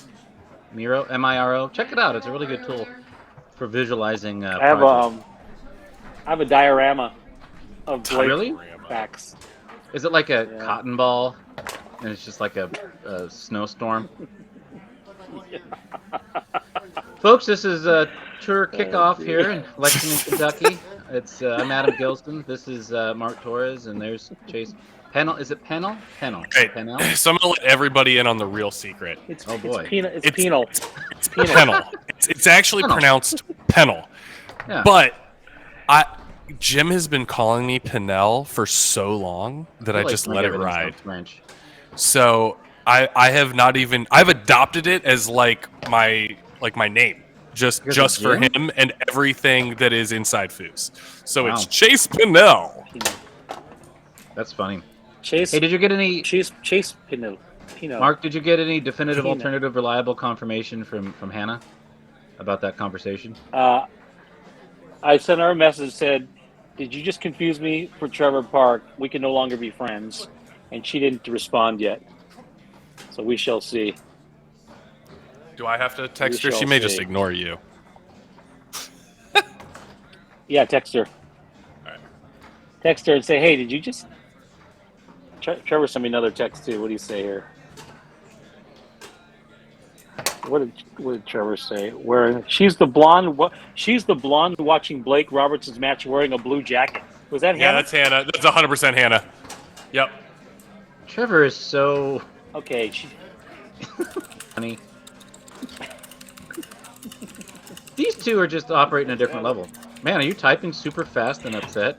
That's angry typing. Upset? Dude, no. That's not angry typing. That's normal typing.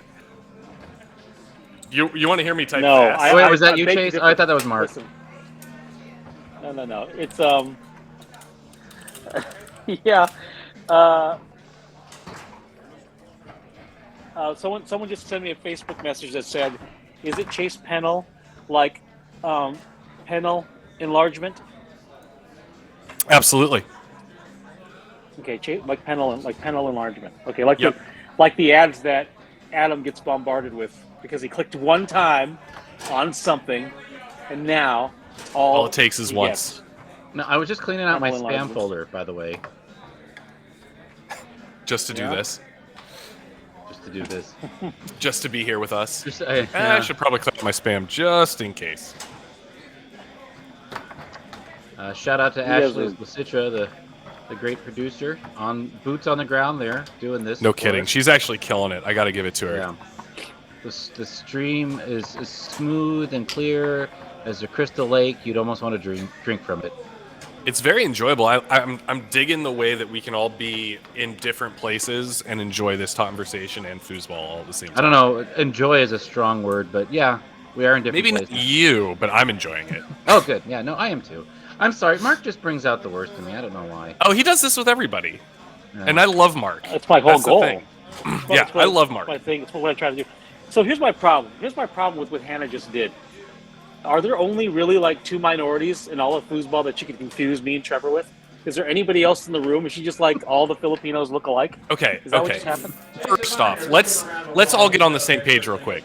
Hannah has nothing else to do tonight. She's out of open mixed. She can't play, I think, expert singles or rookie singles. She's out of open singles. All the other women's events are done. So she's probably just drinking, which I commend her for. So yeah, I get it. A little blurry. I could argue that you guys kind of look similar at times. You're both kind of short. There's like, oh my god, that's totally racist. That's racist? Oh. Because you're short. Oh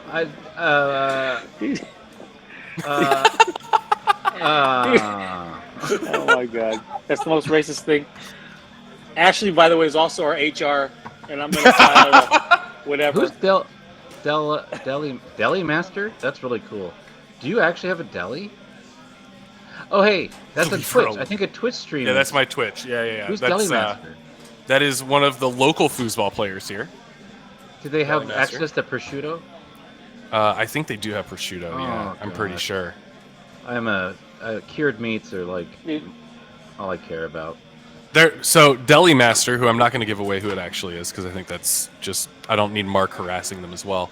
But they're saying to leave Hannah alone, Well, which Mark will never do. Hannah really likes me, and I really like Hannah, and that's why I'm so upset that she got me confused with Trevor. She was probably making a joke. Oh, hey, by the way, Mark, I heard that fake place that we didn't get a chance to go to that's there now, that Sedona place, is actually quite good. I heard that too. I didn't hear it's good. I heard it's open, but I would believe you if it's good. Yeah. I'm excited. I'm looking forward to that. Yeah. So, hey, Chase Pennell. Yes, sir. Are you still doing some promoting out in Tennessee? You got anything going on? What's happening out there? So it's slowed down a little bit at the moment. We do still we've been doing some like local little thing get-togethers, but I have to give it all up to Thomas. Thomas is the guy that runs everything down here. He's the one that has come up with that really cool, like what we have deemed the chip system. Some people call it like the casino system for local foosball. I am such a fan of what he has done locally. I always try and come out to whenever he's doing an event. It's truly, I think, the only way to go out and have fun foosball again. As a pro, and I know this because you guys are both pros, and tell me I'm not wrong. You're not a pro, but anyway, go ahead. I'm not a pro? You're not Okay. a pro, but go ahead. That's fair. Why not? But if going to like a local DYP is boring, like it's not fun. I'm sorry. I don't like them at all. I find them brutal. And it's usually what everybody has is like a local DYP. That's how local foosball's played. And he uses this chip system, like this betting system, that allows everybody to kind of just have fun, pick up games. It's like classic foosball where you put up quarters, so to speak, and play whatever team's on that table. And I find it to be a lot more fun and enjoyable, and you can just go and have fun foosball again. So they do that every Tuesday. That's cool.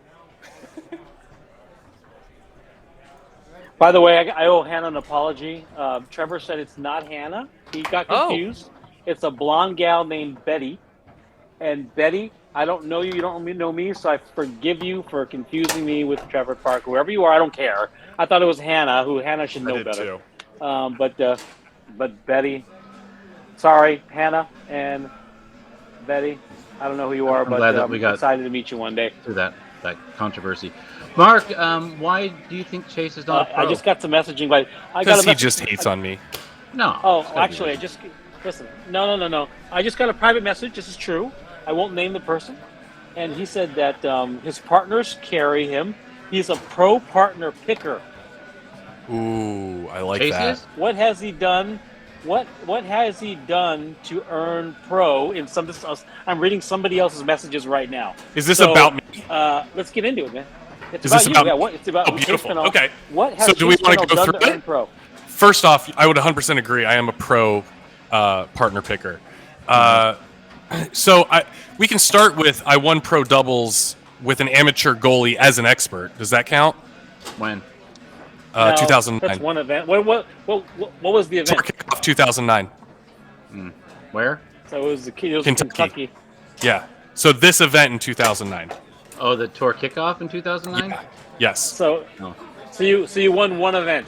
What else have you done? Well, I have to go look. So any state titles don't work though, right? You don't assume state titles is a thing. So like Wisconsin State Open singles doesn't matter. I mean, it's a body of work thing Right. if you're looking at it to some degree. But I mean, what events have you won at majors? I guess is really. I took third this year in pro singles at Worlds. Okay. So do you think that makes you a pro? Do you think third in pro singles at Worlds makes you a pro? Honest to God. So true talk, right? field of 154 players, Yeah. I think third place in pro singles says that you are in the pro category. Sure. Yes. If you place top 5 in pro singles at Worlds, the World Championships, you're probably a pro player. Probably. And then there's crickets. Yeah, whatever. Well, so I don't know how to answer that because I have a bias that I want to be honest about. My So, bias is I get it. When I was playing pro doubles, I was playing like the top. I mean, I beat Rob Appa in pro doubles final in a major, not by myself with my partner, but I didn't have any respect for it back then. So here I am playing the top, like these guys that are like the top pros about to be master, and beating them and thinking this event is trash. So I had no respect for it in 2005. I'm not going to respect it now. That's my construct, though. That's my bias. So And if I you think- want to legitimize the pro category, go ahead, Adam. No, I think, but what you're talking to is not wrong, Mark. And I think that what you're saying also is, to a certain degree, not wrong either, Chase. But I think, Mark, what you're talking about is a much larger, bigger picture of where the pro category fits in the grand scheme of skill level, skill set at that time frame, right? Yeah. Yeah. What I believe, this is why I won pro doubles. Adam will tell you because he was my partner. I picked that trophy for 3 seconds because someone forced me to take a picture, and I put the trophy down and left it on the stage. That's what happened with that. And here's why. I felt like it was a participation trophy back then. I felt like elite doubles or whatever the hell that was a participation trophy. I just think it's like, hey, you guys can't beat Tony, so let's create an event for you to win. I think the whole thing is a construct that's fake. So I don't have understand. go ahead. I totally get that, and I understand it. Yeah. Now, if you're only referring to open titles, then I only have state titles on top of that, right? I have open titles at state events. Multiple open doubles, mixed doubles, and open singles at state level. So do I consider though? I would argue that even like any of those state titles are below the third place at pro that I got this year at Worlds. That would be my argument. Yeah. Well, Just because of the field. Do you think? Let me ask you this question: do you think you have any chance in hell of winning an open singles major? No, definitely not. Not against. Not at the moment. In the future, do I think so? Probably. Yeah, I would put myself in that category. So- At this moment, no. So let me ask you another question. If I took the lowest pro ranked players and put you all in an expert singles with the top experts. So you're talking, not just you, I'm talking about whoever Yeah, I know what you're talking about. The bottom, scraping the barrel of the pros, what I call paper pros, Yep. and put them in an expert category. How many times are you going to win expert singles? Me? If you put me in You're with not. the You're bottom not. pros, I'm just asking. If you take me, put me with the bottom pros as well as all of the experts, how many times am I winning expert singles? I'll Is that tell the you. question? We can tell. We already know. Is that the Yeah, we question? already know the answer though, because you took third. What just happened? Something. What? It cut out for a second. So, in my opinion, Oh, go ahead. yeah, we're having some stability issues. In my opinion, I win that 75% of the time. I would love to see it. Go ahead, Adam. Yeah, there's a couple questions that are in the chats that I want to address. One is, what are the majors? I think this is a good way to kind of normalize what we're talking about. The majors are going to be Hall of Fame, Texas State, Nationals, World Colorado Championships. State, Texas Yep. State, Tornado Championships, right? Those 6. Yeah. Do you consider Those are back in the majors. day, U.S. Open? Do you still consider that a major? I'm just talking now. It's tough. Okay. Yeah. It's tough. Yeah, I now. would say there's. I agree. Now. I'd say there's 6 majors now, but then the next question before that was, Mark, what's your definition of a master? Is it a world title, or does it have to be multiple titles? Multiple major wins is what Mark considers that. Yeah. I don't think you're a master unless you have, for sure, like one open major world championship. I would probably qualify you as a master with one open major. But if you don't have an open major world championship, I'd consider like 3 open major championships. 3 would make you a master. Which would only allow for there to be like 3 masters right now. 4 masters. Like there's not many. No, you could do the math. No, I think it's more like 13. But even then, what's wrong with that? Why do you need more than 5 Masters or 7 Masters in the whole world? Why do you need more? Give me a reason. No, I wouldn't disagree with that statement, to be honest with you. And I'm fine with that as long as. But here's the problem, right? And I'm fine with if they want to redo the ranking system. I'm totally cool with it. But preset it. Say there's only going to be 10 Masters. There's only going to be 30 pros. Whatever the number is, make the number. I don't care. And as long as there's like a standard for it, and you say this is how many there's going to be, I'm all for it. But as long as there's like a points thing, it's kind of a joke. Yeah. So I feel validated in having this conversation because my body of work is out there somewhere. It can be found. It can be it's amateur doubles figured out.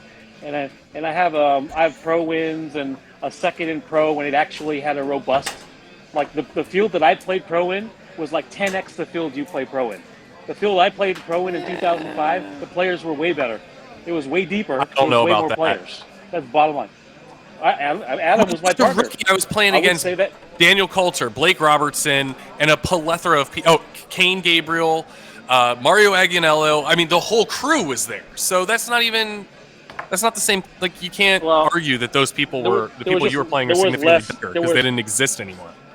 Okay, let's not make that argument. Let's make that argument. Let's not make that argument. I will say this. Because you're wrong. When I play, but I don't want to waste my time. I don't want to waste my breath. I don't want to waste my breath. Let me finish my thought, Adam, and then I want you to go. Go. I don't think I'm a pro. That's fair. There's no way you're a pro, Chase. That's fair. I don't think I'm a pro. But that's the thing. If nobody's a pro, that's fine. And my body of work, well, I'm not a pro, and my body of work is way bigger than yours. I have because you had Billy as your forward in open doubles in the 90s.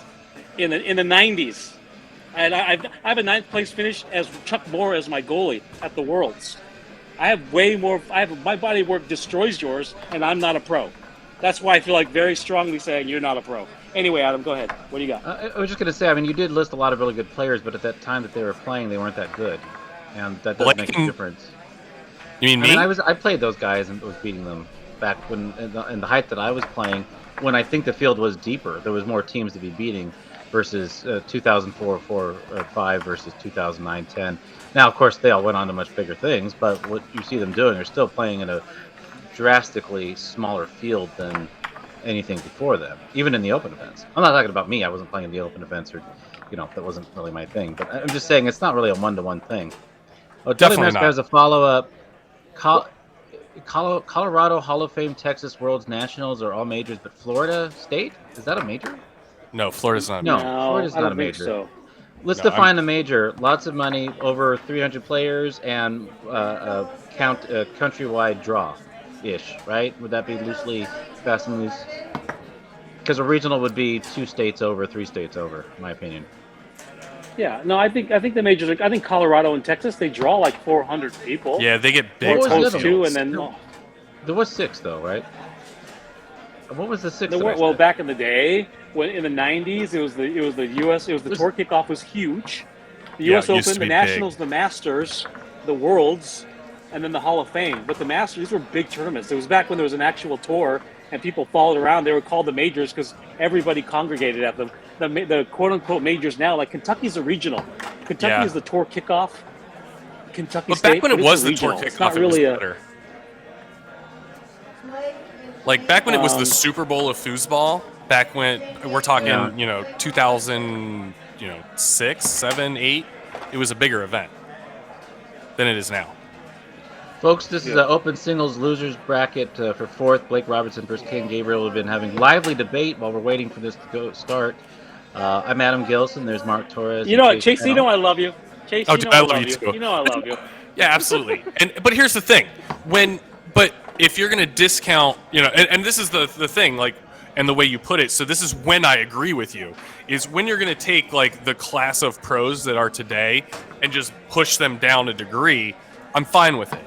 You know what I'm saying? Because because the argument is then there was only one pro in the entire pro field then at the Worlds this year, and that was Brandon Munoz.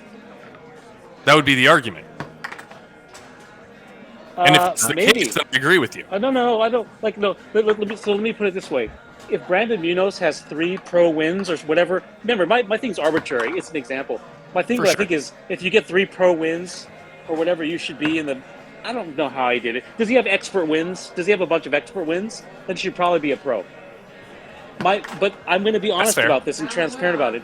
I have a bias that goes back 30 years. My bias is there was only 4 categories: rookie, amateur, novice, and pro, open, and that's where I come from. So all these other categories are trash to me, and they're not trash to you because you grew up with them. I mean, when you started, there was a pro division, so it's part of your filter. It's part Actually, of your there construct. wasn't. It's not part of Was there? mine. Well, then, I don't think there was a Yeah, pro there was. division when I started. There was an expert, but no pro. I don't think. Expert. When did you start? Okay, I well, thought you started it's playing absolutely in not- 04. I started playing in 04, but I don't think There was pro no expert. existed. There's no, because there semi-pro. was. No, expert was a thing for sure. Because USTSA Well, Adam and and I won in 05, and that might have. Yes. USTSA okay. and IFP were 2 separate things. They had their 2 separate tours. They had 2 separate point systems back then. So, and that stayed that way until 2009, maybe 2010. Rivers 820 is saying there wasn't Chase, unless Rivers is referring to. Are you Chase? Are you saying that there was expert, but there was the IFP tour? Yeah. I'm referring specifically to the Something IFP like tour. that. Because Yes. the IFP tour didn't have the same, toll as Correct. the- So Well, it it wasn't. also didn't so have the same point system. It was totally different. yeah, but it didn't have. Yeah. But before we get too far away from this, I want to qualify something, because we are all prone to have our own romantic memory, all of us, and I'm being honest about that. And in my memory, which is fallible, the pro division was deeper and had a higher quality players 15 years ago than it does now. But fortunately, we have Adam here. And Adam, if you say right now the answer is no, then the answer is no. If the answer is yes, you're fallible too. It could be some romantic memory. But what is your memory of playing pro in 2005 versus what it is now? Well, it was a lot deeper, and I think that the game is a lot more.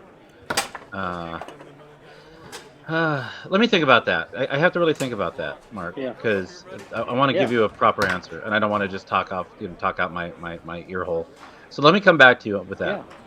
Yeah, because So- I think that's a really good question. You know, I appreciate that. Let me tell you why I appreciate that. He's struggling with it because he doesn't want to be dishonest with himself. He doesn't Right, want to I need say, to- yeah, 05 was way better. Well, because think about it, 05 was right? amazing. And I don't want. What do I get? You yeah, know I why? can- Because we're one degree away from being Johnny Lott. We are. Also, Johnny Lott, like Well, I the mean, man no, of that's 70s. no, but you're not wrong. Like, I don't want to say he's not. that because all it's gonna. Well, sure, but yeah, but what Mark is right. Like, if I start saying that's the best time for pros in the last 20 years, then who does that benefit Yes, most? yes. Me, Right. and I don't want to do that. Yeah, And I only need to- it's all about ego at that point. and I'm soul searching for me because I know the conflict in my head is it was definitely much deeper. The brackets, I was looking at some of the brackets we went through with Hall of Fame. There was probably over near 200 teams, maybe a little bit more in pro doubles. It's a ridiculous amount. Yeah. But at the same time, I feel like the game is a lot more, what's the word? Not complicated. It's a lot more. No. I think what you're saying, Adam, the skill level is more concentrated at a higher level. 15 Right. years later. Yes. It's I mean, look probably at- true. The Yeah, but and concentration look skill- at look at But, look at go the finals match here. Like the best players are in the the 7 or 8 the top 7 or 8 of a 61 team field in open singles at this event. You know, and I think that speaks to kind of what we're talking about. But as far as the level of skill and ability, I have to think about that just a little bit because I don't think you're wrong, Mark. Yeah. But I can't. I've got skin. And I've said this before. Whenever I have skin in the game, when I don't have skin in the game, it's easier for me to stand back and be like, oh, okay, this, and that. But when I know that I'm personally involved in what I'm going to say, I have to really think about it. Yeah. So let me Yeah. help I just a respect it. skosh, because there were no majors on the IFP tour back then. So, and I'm talking from 2004 to about 2010. Okay, no, 2009. Whenever she took it over, and there was USTSA, right? That was like Worlds, the Vegas event, FIFA. which was right, Texas, and a couple other events, right? And that only had 3 divisions. That had amateur, semi-pro, and open. That was it. And then Mary had beginner, rookie, amateur, expert, and then master, which is a boatload more events. So I understand with 100% certainty that the argument, I could even make it, that USTSA events back then were more difficult than IFP events up until about like 2000, I think it was 2008 when she took over the World Championships. Okay? So do I agree that the USTSA events had way more of a field and were probably significantly more difficult than any IFP event around that timeline? 100%. I think without question that is true. I think they had deeper fields. I think they had better players. I think more people showed up from other countries, even more. Oh yeah, then, right? Because I remember when the Canadians started coming down, they started beating everybody. They had groups of people from Europe coming over with different styles of play that were beating everybody. And I think without question, the general strength of the events were better. With that said, there was a time around 2008, 2009, things kind of transitioned and Mary kind of took over both tours. That was when she took over Warrior. And then everything kind of switched over to Mary having the tour and Tornado kind of being, weird. And then she took over everything, and it was like 2010, both events came together. What's comical is in 2008 and 2009, Adam and I couldn't be further away from foosball. We were as far away from foosball as we could ever be. Like zero. Like I'm in Hong Kong, living in China, and Adam is like in a gutter. Adam is in a gutter drunk, by the way, like just fair enough, blackout drunk. But at that time, people like Blake Robertson, Kane Gabriel, Mario Aganello, and all of this young stud foosball players that are now the guys that you see everywhere were kind of commanding the fields. I took 10 years off right after that. So this is my return, so to speak. So I can't speak much of the timeline in between. But up until about 2009, 2010, I mean, these guys were the up-and-coming top players. They were beasts in their fields, which I think can translate across any era. So were there deeper fields? It's only like I don't know. Yes. Here's how I didn't even watch these guys play much. I know Mario's great. I love him play. I love his way he plays, and Kane is great. But I think between them, I think Mario and Kane have, one win in doubles. I think Kane may have one with Ryan. I think Mario may have one with Kane. So I think between them, there's only one open doubles major between those guys. Blake just started winning a couple years ago. Of course, Tony's been dominant the whole time. On the highest level, yes. And then, that's all. Blake's always been in the conversation. He's always taken top 3, top 4. Like, Blake's always in there. He just doesn't win it, right? But he's always in the conversation. Changed about that for 30 years, though. Like, I could tell you, I could say a name. I could say Fernando Rosa or Sergio Aragones. Sure. Those guys were always in the top 3. For decades, they were in the top 3. They never won anything. So I have a very narrow bias. I really don't. I mean, I love everybody. Everybody's great. But unless you're winning championships in Open, and Adam will tell you that I played 2 majors, Hall of Fame and Worlds in pro. I took first in one and second in the other. I didn't practice, and I thought it was trash. And so anything else, like all this other stuff, taking second and third and placing really high is completely unimpressive in my filter. It doesn't mean anything to me, and maybe I'm an asshole for that. I don't know. Only it's just a little like, bit. Look, you got to win championships. You got to win championships in Open, or you're a really good player, and I like you. No, I get that. If you want to become a legend, you know what I'm saying? No, for sure. But if you want to become a legend, you got to win. If you want to just be considered a good player, yeah, it's a different thing. Yeah. These 2 guys, they came up as they were in the same rookie fields, they were in the same amateur fields, they were in the same expert fields, they were in the same pro fields. I mean, they have probably played this matchup, I can't tell you how many times. And I was in the same rookie fields as these guys. Are they playing right now? They're playing right now. Yeah, this is the very first ball of the very first game. Okay. And I think you're going to obviously see a little bit, of what they're capable of coming up right now. Blake is a monster. So is Kane. You know what I love about this matchup right now is Kane on the plus side. Kane moved to Tampa, and Yes. Kane's like playing with all these guys regularly. While on the negative side, Kane moved to Tampa. So these guys are they're probably as comfortable as they get to see each other play all the time. And it's that creates some interesting feedback loop, right? What does Kane have in his pocket that he gets to use now, and what does Blake? What changes? I think Blake probably has control of this matchup in general, right? Would you say Blake has the upper hand in the singles matchup? On paper, 100%. Yeah, I would agree. If you're talking, history and what they've done in singles, I would say that Blake probably comes out on top. Now, what does that mean? When they're actually playing on the table, who knows? But what does it mean with Kane with more experience playing in the Tampa scene? It may mean Kane may have he may have leveled up. We'll just have to see here. Absolutely. Kane's been dangerous for a long time, but he's been one step off of the top guys for a while. He's been a master for probably 7 years now, 8 years now, something like that. Maybe longer, probably closer to 10. But he hasn't probably broken through that very top echelon, and Blake has only done it a couple of times. Blake doesn't. Blake's had some incredibly high finishes in singles. Went to a lot of tournaments last year, and he gets right there, right? I mean, he beat Tony at beatdown, which is nothing like. It's not a major. But, it's not a major, Mark. I know. But it was the first time he'd ever beat Tony in like 10 years or whatever, right? So longer than he was that. Proud of it, and I was proud of it for him. You say 10 years, it's probably closer to 20. But yes. That's crazy, man. Isn't that crazy? But no, I mean, you're 100% going right. blind. You're going blind? I think it's 2-1 right now, right? I can't see it that well. 3-1. 3-1. Oh my gosh. It's called presbyopia. It happens in your 40s. Oh. You start losing your near vision. Yeah, it's been more than that for you, my friend.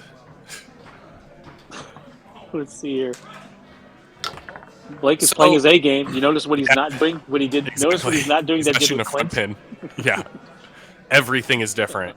But I'll argue, I don't think Kane has really tried to go with his full A game yet.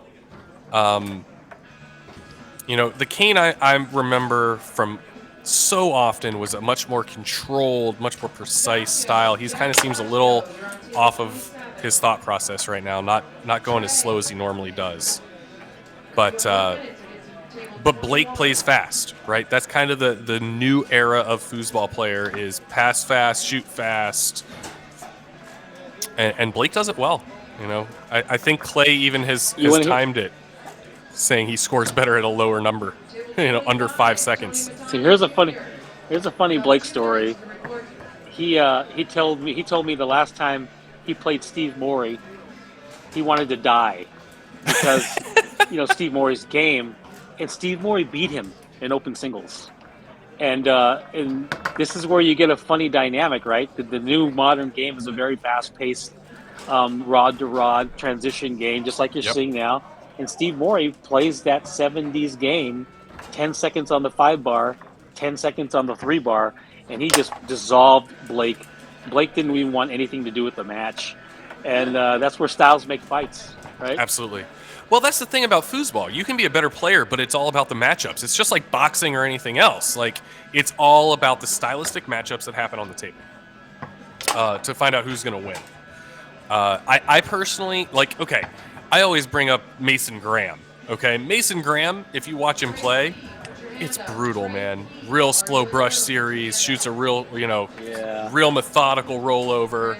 But at Worlds, he dropped off 3 Masters in open singles and ended up taking 5th, 6th. Yeah. Right? Solid showing at the World Championships. So, an awesome run. Oh my gosh, incredible. But it's because of his stylistic matchups, right? If you probably wrote down, I think he beat Terry Rue, for example. Terry Rue has talent pouring out of his pores. It's oozing out of that gentleman. You know what I'm saying? But Mason Graham just worked it, and that's what he did. So it's all about matchups. It's all about style of play, the people you play against. So, and like Kane right there, Blake just shot a 5-bar shot, so Kane tries to shoot one back. 2, for that matter. I think Kane needs to go back to his game and not try and play Blake's fast spot style. What do you think, Mark? Are you still here? Yeah, no, I'm totally here. I'm trying to open up the chat. I don't know if Blake is into this match. I don't know if he's into it. No, sorry, the other way around. I don't know if Kane's into the match. Kane usually has a certain level of intensity and focus and aggression, and maybe he's tired, or maybe he's just like kind of going through the motions. But you know what I mean? You're right. Go Look ahead. at him. Look at the way he's looking. You know how he normally looks at it? He normally looks at the ball like it's the last slice of pizza, and he's going to get to it before anybody else. He's not doing it. He doesn't have that laser focus that he does. Yeah, I'm like that. That should. He's not. I see the way that he never stared at it, he never looked at it like he was going to just rip that out of, some kid's hands. This is a strange game so far, in my opinion. Strange match, I should say. Neither one of them look like they're playing like they should. Yeah, but and what it speaks to is what foosball is. I mean, foosball is right now kind of an expensive hobby, right? This is not somebody's career where they're out there doing this, every day, and they've got to be into it and get them fired up. Kane's a human being that has a life, and who knows what's going on? I have no idea. It could be anything. It could be food poisoning. You know what I mean? So he's coming back a little bit alive here. But Mark had a good point. He doesn't have that gleam. Neither of them do, in my opinion, right now. Yeah, that's because Blake turns the gleam on when he's feeling like he needs to. I don't think Blake senses predator, so he's not really doing his thing. Yeah, I would agree with that. Winner of this plays Jay, correct? No, winner of this will play the winner of Tony Greg. Tony Greg, gotcha. Yep. Tony, Spreedeman, and Greg. Yeah, Tony's going to stomp either one of these dudes at this rate. Go hard in the paint. He's going to wreck these guys. This is an interesting matchup. I said it before. I think Blake is the one that comes out on top here, but and I think it's just a stylistic thing more so than anything else. But Blake has much more of a tendency. Who watched Jay play Tony? I did. I did. I watched the whole match. And Jay was up 2 games. Yeah. To nothing at one point, and Tony did what Tony does, but Jay's defense against both against Spreedeman and Kane was excellent. Incredible. Not against Munoz. No. Jay won 5-2 in the 5th. Yeah. And I think Tony maybe had 12 or 15. I don't know. That's probably a low number. There's probably 15 plus shots in that 5th game. I would say at least, right? Am I crazy on that number? It was a tremendous amount. Right? I mean, and he blocked them all. And every time he just ended up with the ball and he'd either score or get it up on his 3. I mean, it was impressive. I wish I could focus more on this match, but it's two guys playing a pickup game. Yeah. And Blake is just Blake's 2 to the 5 is pretty cool. These guys are really just kind of methodical. I don't know. That's the wrong word. It's weird. It's just kind of It's weird. It doesn't. You know what it looks like they're doing? It looks like they're playing like a video game version of themselves. Yes. And they're just kind of screwing around. Like they're just they're not in the room. They're still operating at a level that I don't pretend to even be able to do, but still, that the best thing that can happen right here is Kane. What I'd love to see is Kane win this game and then turn it on. I can feel it. I feel Kane is about there. The last couple balls, Kane has redialed his focus a touch, and you can see it just on his face.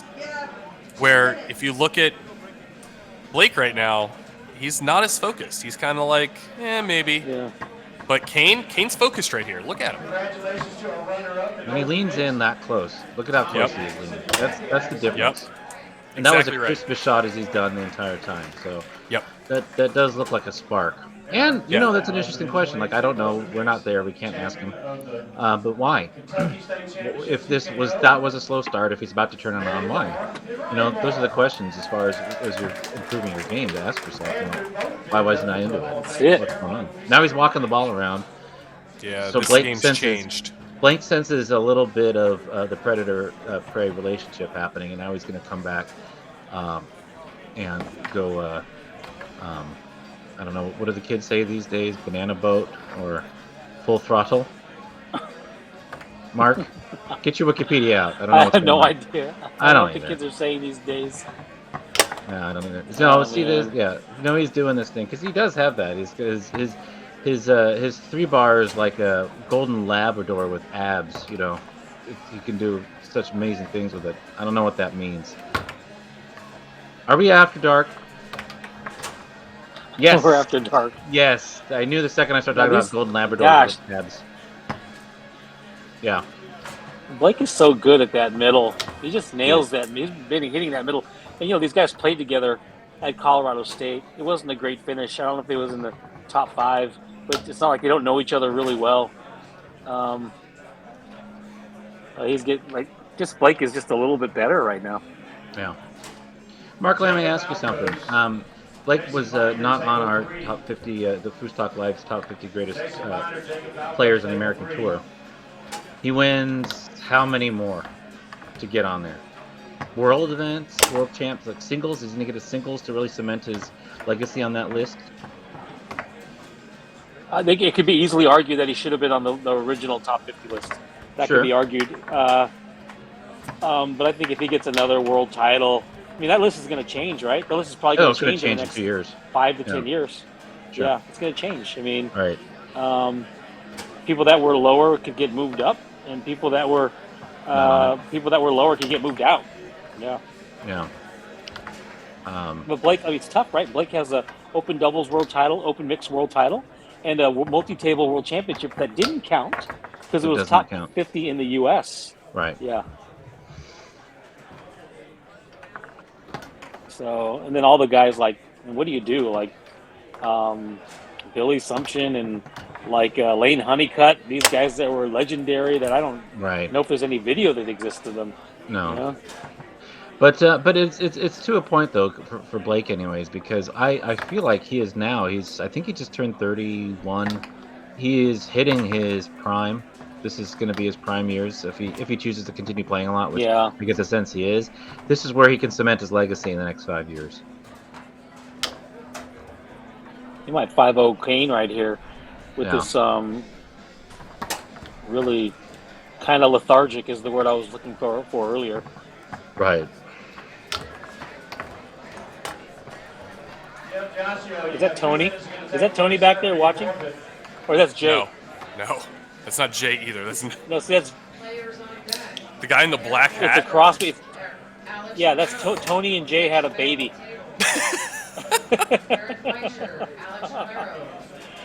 Who is that? Are you sure?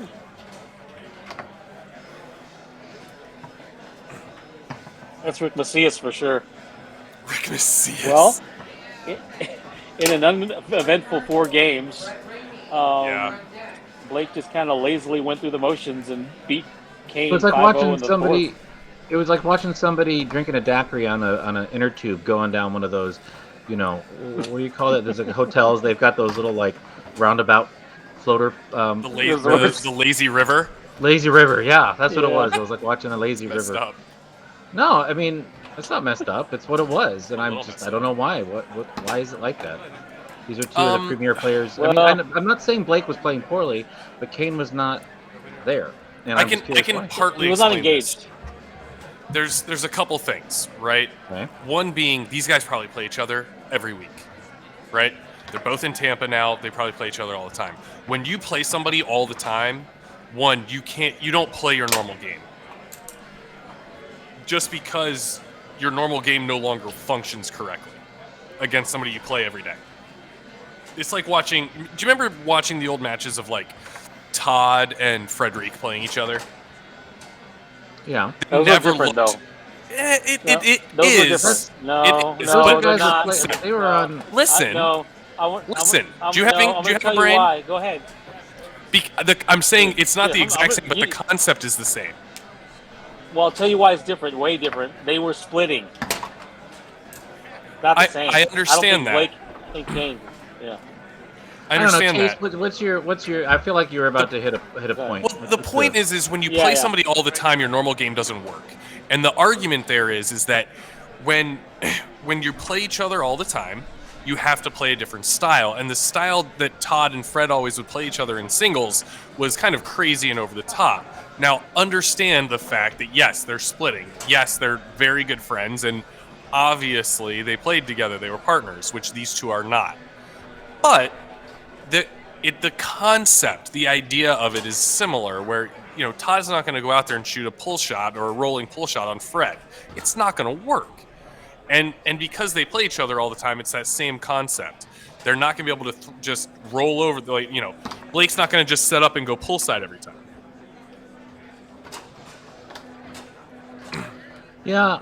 I don't know. I mean, I don't know if it's that didn't look like Kane. I don't care who he plays. He played everybody in Colorado all the time, and he was still out for blood when he played him. I'm not trying to make a bigger deal of this than it is. We always have weekends, some good, some bad, and we're just not into it. But I'm not. For sure. I don't know. I don't know if it was just a consequence of the fact that they just play each other a lot. But I don't know. You could be right. Could be a lot of other factors involved. Yeah. They could both have COVID for all we know. Right. Wow. Which is the only reason I'm not there. Backyard BQ says, "Yo." You have COVID? You have COVID right now? Oh. He has COVID. That's why he's not there. My kids do. Or somebody has COVID. Yeah. So I was supposed to leave Thursday after work to go up to TKO, and Brooks, my oldest, ended up having COVID that morning, like confirmed that morning. So I'm just like, well, I can't go now. Awesome. Jim Robertson, you played Trey. So we have been isolating ever since. Doing the right thing, folks. Doing the right thing. Oh, that's great, man. That's the right thing. So we just How are saw your kids Blake doing? Robertson. Are your kids doing better?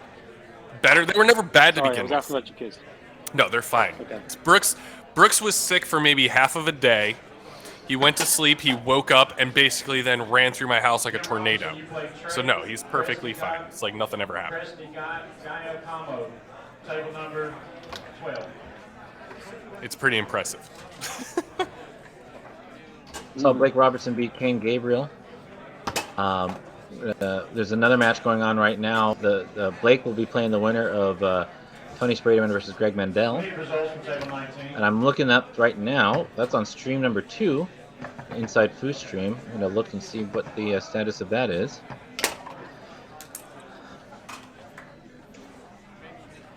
Looks like Greg is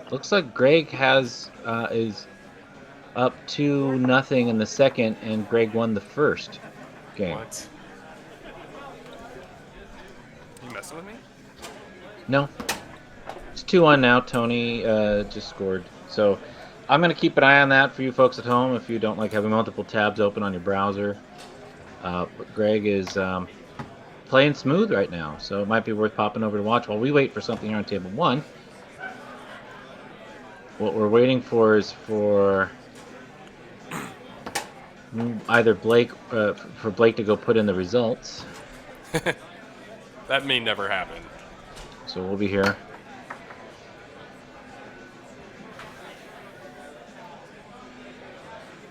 Greg is up 3-1 against Tony, and now he's up 4-1 in the second game. 4-1 in the second game. Dude. Tony's doing 5-bar hooks. I mean, there's no reason why not to. Down 4-1. But Mendel has possession again on 3. Tried to do a straight. Tony raced back with his left hand to block it. Greg just sealed the deal. It's 2-0 in game score, Greg. So I'm so confused right now. well, I mean, So What's that? so the person who got me confused with Trevor was Betty Barnett, and Okay. Betty walked up to Trevor and asked Trevor to sing her a song, and Trevor was so confused. Everybody was so confused. Oh, Oh, I've heard man. Trevor sing too. He's no Mark Really? Torres. Yeah, I mean, saying like Very few people are Mark Torres. he doesn't do what you do, Mark. You moved me. Oh, Hey, man. they just called the match. I'm going to. Table 1 is going to be rookie singles Jeffrey Miller versus Troy Callahan for Ooh, 17. okay. I know Troy. Troy Callahan's, I think he's out of Georgia. Young player. We got Tony now in the third game is up 2-0. So Tony might go into that. He likes to turn it up to 11 every now and then. Yeah. Tell us about Troy. Who's Troy? If it's who I think it is, and you know what? Actually, I'm pretty positive it isn't. But let me just double check here. What? I see a pickup game or something. Is that a match? Ellen Moon and somebody? No, that's Ellen Moon versus. That is Yeager. I know him. He so there was a point in time that that's Josh Yeager. So there was a point in time we all did an online trick shot competition when COVID was really heavy, and I got to know both of these people much better. But this is definitely a fun little pickup game.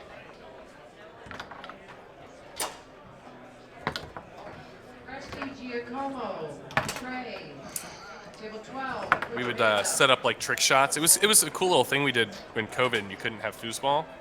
We would set up like trick shots and make the next person like try and mimic the trick shot. It was cool. Tony's up now 4-0. Oh, just one with a slingshot, 5-0. So now it's 2-1 in favor of Greg going to the fourth game. It's 2-1 Greg Mendel. Yeah.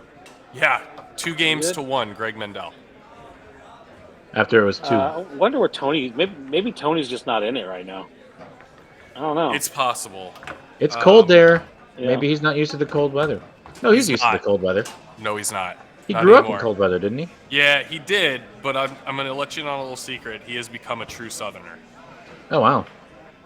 Yeah, we were actually talking not that long ago, and he was telling me how his skin has gotten thin. You know, being from Wisconsin and back when he used to wear shorts when it was like sub-degrees outside, all of a sudden he's not the same person anymore.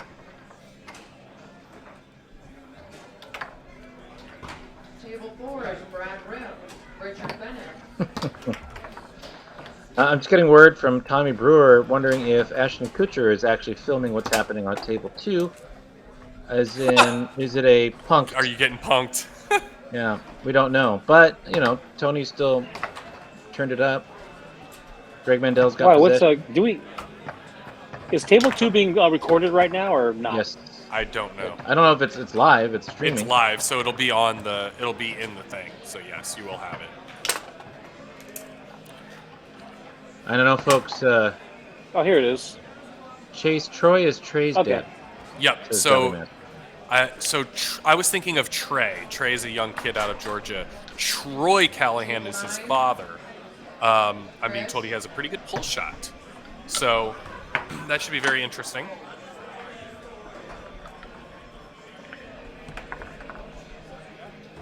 Joe, table 9.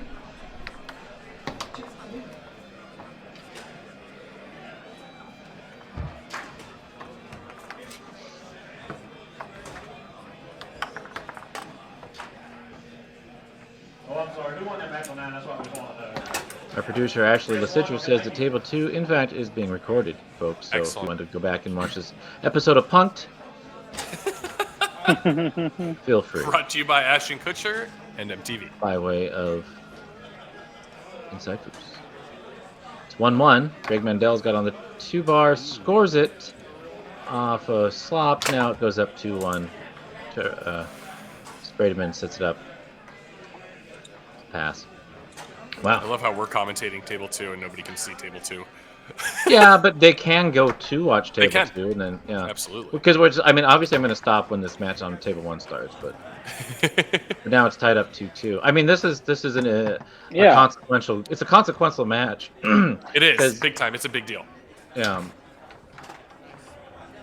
No, I'm with you 100%.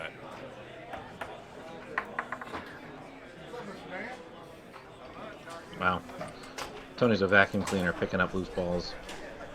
He's 2-2 he's right stepping now, it up a 2. little bit. Yeah, he is.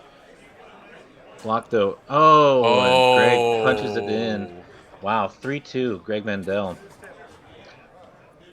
And Greg's been blocking Tony's 3 well, but not his 5. He just shook his fist. He's got a fist pump. Yeah, For a I love the slop, that's a fire. big deal out of Tony. Yeah. Tony's got a hand back there and everything. This is Yeah. this is the real deal. He didn't like that. It's fist easy pump to from forget Greg. that, or it's easy for us to forget, but Tony does this for a living. Oh and yeah. So it serves his bills 4-3 that he Greg. wins to win the event. Match Yeah. point, Greg Mendel. It's not. It's the 4th game, so there's no win by 2 here. No win by 2. Tony shoots it. Man. Greg blocks it off the table. Off It's the going to go back to Greg's table. goalie. Oh my gosh, Tony. I haven't seen Tony take so many quick shots. He's playing very, very fast. Greg sets it up to shoot. Tony gets possession again, sets it up, roll over, walks it around, looks. No timeouts, just going for it here. Official to the stage. Another block. I need an official to the stage. Punch back. Tony's goalie position, sets it up to pass. Greg the block. Tasso and Bracklin. Looking. Tony gets on his 5. This is obviously a huge Tasso, possession. Bracklin. Squibs it through. Tony. Sprayed him. Scores it push side. 4-4 in the Oh my 4th game. gosh. My This goodness. this could be the biggest possession of Greg Mendel's life right now. Yeah. Folks, we're going to get to the match that's in front of you here in a second, but Greg Mendel just got on his 3 and calls a timeout. 4-4 in the 4th. Immediately calls it out. Yes. No hesitation. No looking at it first. Timeout. They're still I can't wrapping hate up. on that. He has been shooting lights out on Tony for the most part. Okay? It's legitimately shooting really good. This is insane point right now.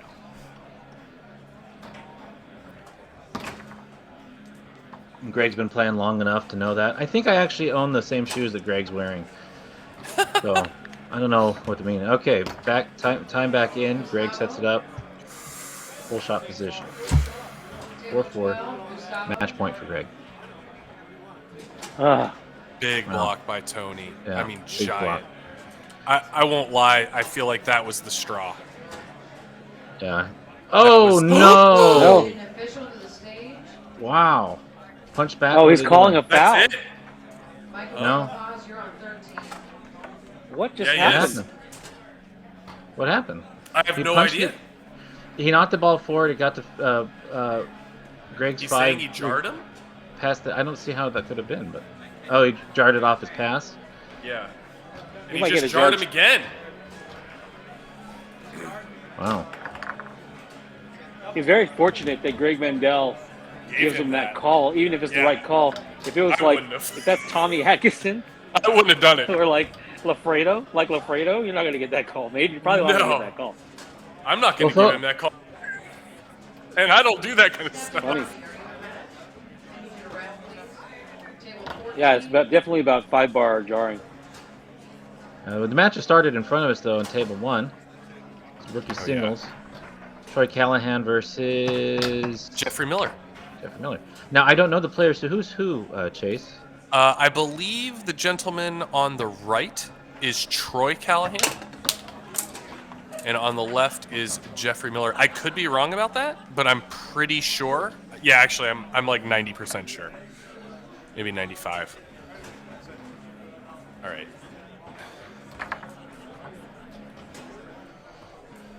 Tony crushed the push side and recoiled and walked away from the table. He Yeah. won that game. Yeah. That's interesting. Oh, wow. So that game on table 2, the match on table 2 is going to a 5th game. Fifth Tony and- Bradyman versus Greg Mendel. A fifth and final game. Oh, Jim Stevens has entered the room. No, that was just Chase. Yeah, Not that just was Chase. Sorry, folks. Only Chase. The Chase. Only the Chase, the one, the only. I'll keep you posted on what's going on intermittently on table number 2. I have it up. I'm watching all the streams.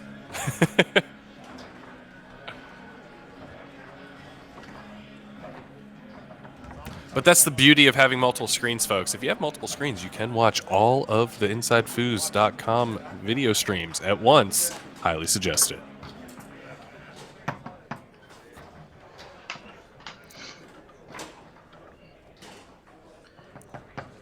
Looks like Troy Callahan is up he's still 2-0. Tony's getting frustrated, by the way. He's been frustrated. But yes.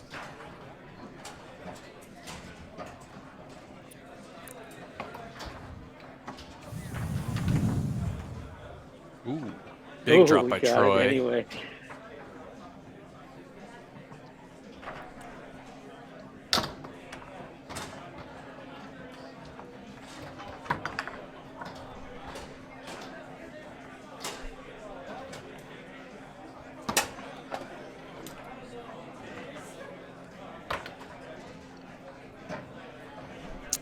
So the match here going on with Troy and Jeffrey. This is going to be a rookie singles match, guys. Troy is currently up, and I'm pretty sure that is Troy. Troy is up 2-0. Goes along the lane. Been told he's got a pretty wicked pull shot, so let's take a peek here. Oh, yeah. He's got a nice set. Single elimination, 3 out of 5. Single elimination, 3 out of 5. The Friday Night ULP.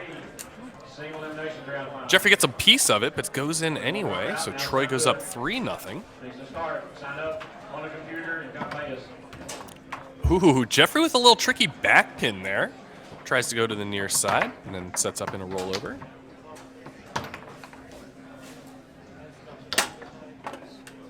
A little cut middle there for Jeffrey. Makes it 3-1.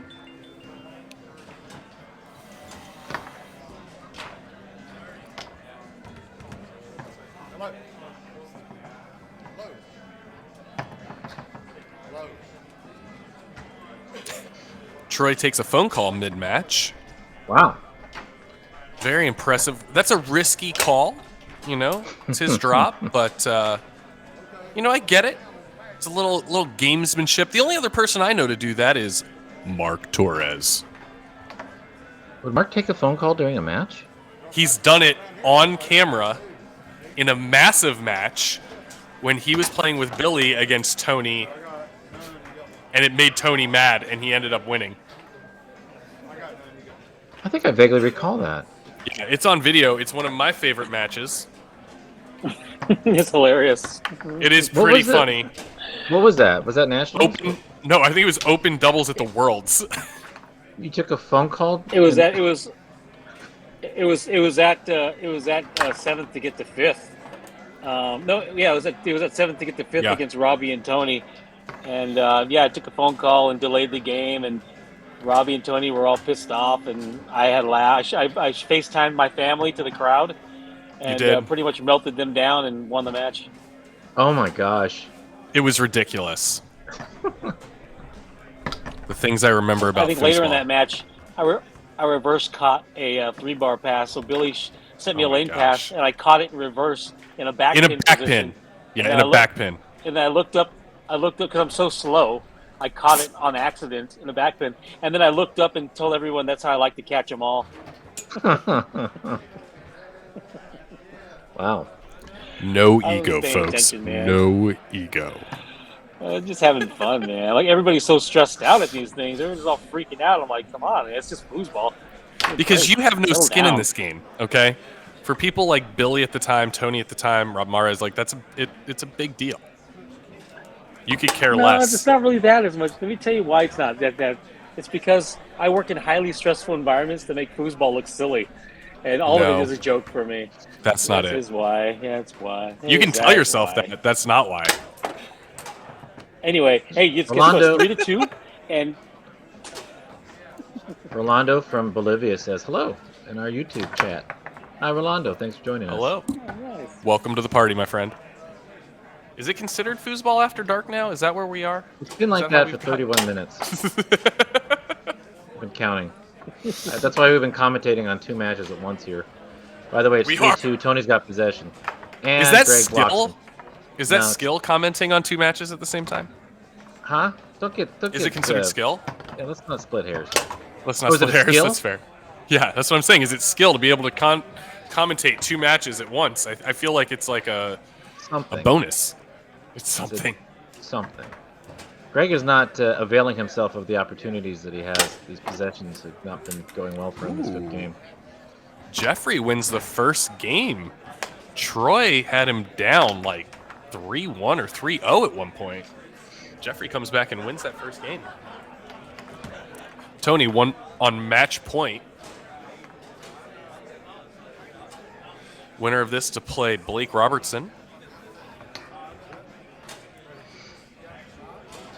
I want to say that if Tony plays like this against Blake, which frankly isn't that sharp, but he's picking up the pace right now. It's not that sharp though. He's making uncharacteristic mistakes. Blake, he's vulnerable to Blake if he plays like this against Blake. It depends on how Blake plays, because Blake isn't playing with much heart either. Blake is playing loose. I don't think he really feels like he's had to really try. So it's going to be an interesting match if Tony and all it looks like he is going to be pulling this one out. But we'll see here. Let's go 4-2. Javier says hi from Vegas. Hi, Javier. Hi, Javier. John Welcome B. to the party. There needs to be an age limit for rookies. And Tony is 1. Tony won. Tony is 1. Tony won. Okay. Yep. So Tony versus Blake coming up. So don't fist pump slop against Tony, and don't have him down 2-0. Although I don't know about that jar at that last game. Yeah, that's a tricky one. That's a tricky one. I don't know if it's tricky. Ooh, what a sweet shot by Troy, right down the middle. But yeah, I don't know.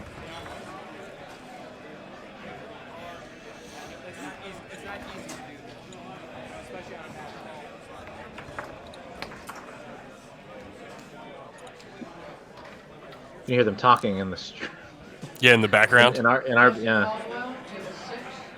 What's funny is all those guys that are back there over behind Jeffrey Miller are all Knoxville folks. You think Knoxville folks are funny? No. I said it's funny because those are the people you can hear. Yeah. The people that you're hearing are all the Knoxville people. Oh. That's Jay Newman, John Newman, and Eddie Mubarak all standing right there in that little spot. Oh, if you're not calling up on that table, please step away. You're going to hear a, that's right, son, here any minute now.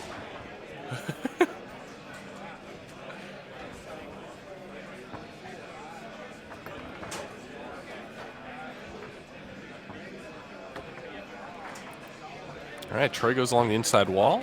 He's up 2-1 here in the second game. Jeffrey won the first game. Troy sets up in a push shot.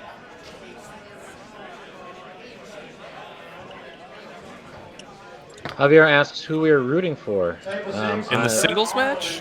I don't root for anybody. I mean, I root for the audience. I want them to have see a good match.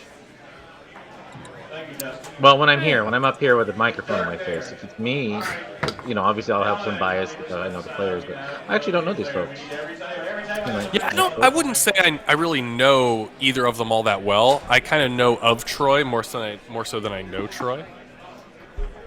But do you ever really get to know Troy? Ooh, such a deep question. I'm going to say no. No, you don't. He's an enigma. Okay, wrapped inside of a chalupa. Breakfast burrito. Whatever. No, I'm on chalupas now. Chalupas, that's the new jam? Well, as of last night after I had a midnight run of the Taco Bell Grubhub delivery. Never, ever again. Yeah, it's a good call until you pay for it. Well, but, it's usually the next morning. But in the moment, it's delicious. Sure. Yes. Nice poke. I'm not.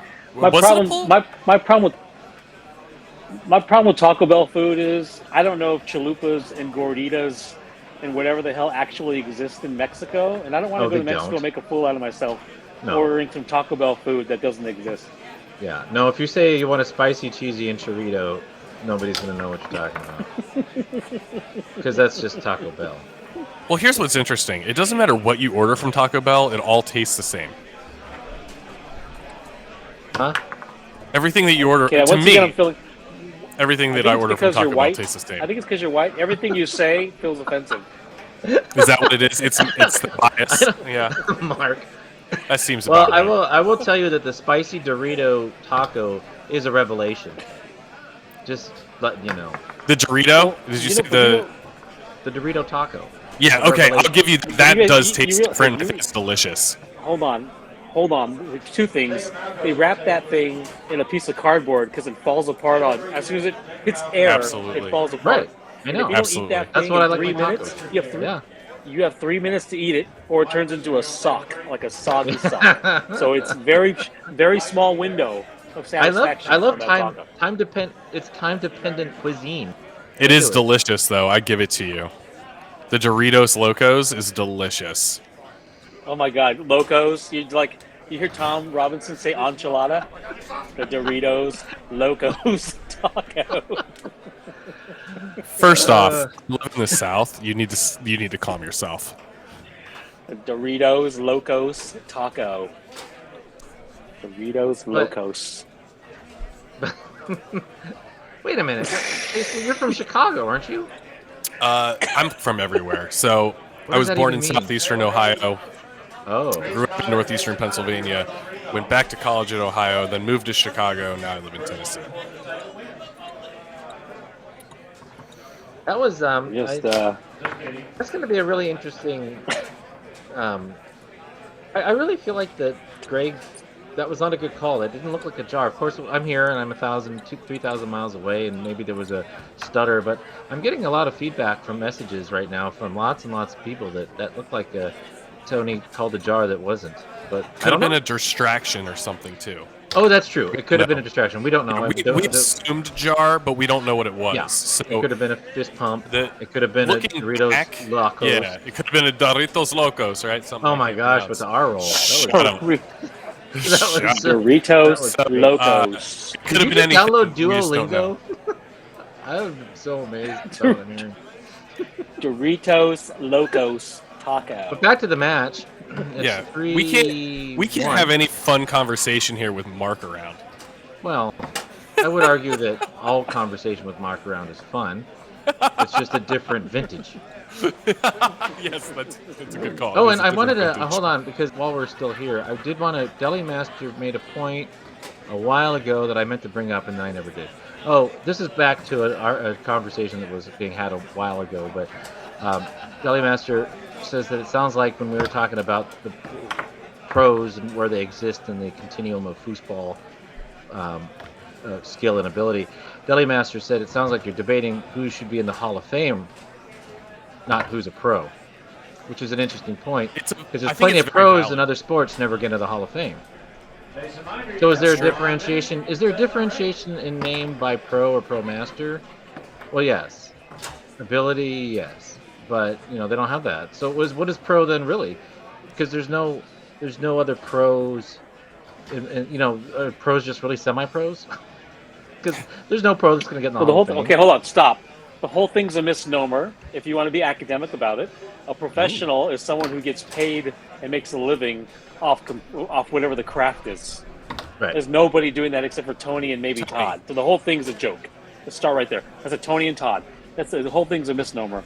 If we're trying to make categorizations of skill level, it should be better defined than how many points you get from taking third place in crappy events. Shouldn't make you a pro. So there you go. But Was here's that the a question, shot at though. somebody here in this Maybe. chat? No, it He wasn't. did- It really he's wasn't. taking shots It really at me. wasn't. That's fine. But here's the question. It really wasn't. No, it wasn't. It wasn't. Go ahead. That's fine. But let's just on topic and whatever the crap is. But so let's just take chess for example. Okay, there's a ton of masters at chess, right? There's only a few what they call grandmasters at chess, and a lot of the masters at chess are they've never won anything. Not true, dude. I've researched this You want to get into it, it's like 0.03% of chess players are grandmasters, and they have another subdivision called super grandmasters. And the grandmasters have all had such rigorous criteria to be called grandmasters. It makes foosball criteria look like a joke. But I don't want to circle the drain on this because I think people are actually getting burnt out on it. Unless it's really relevant to people who are asking, I'm Probably getting burnt not. out on it. Frankly, No, I that's think. fair. Let's go back to the match then. Yeah, let's get back to the match. That's a good timeout. So we have Troy on his 3-rod. Set up in a pull shot. It is 3-3. He's down 1-0 to nothing to Jeffrey Miller.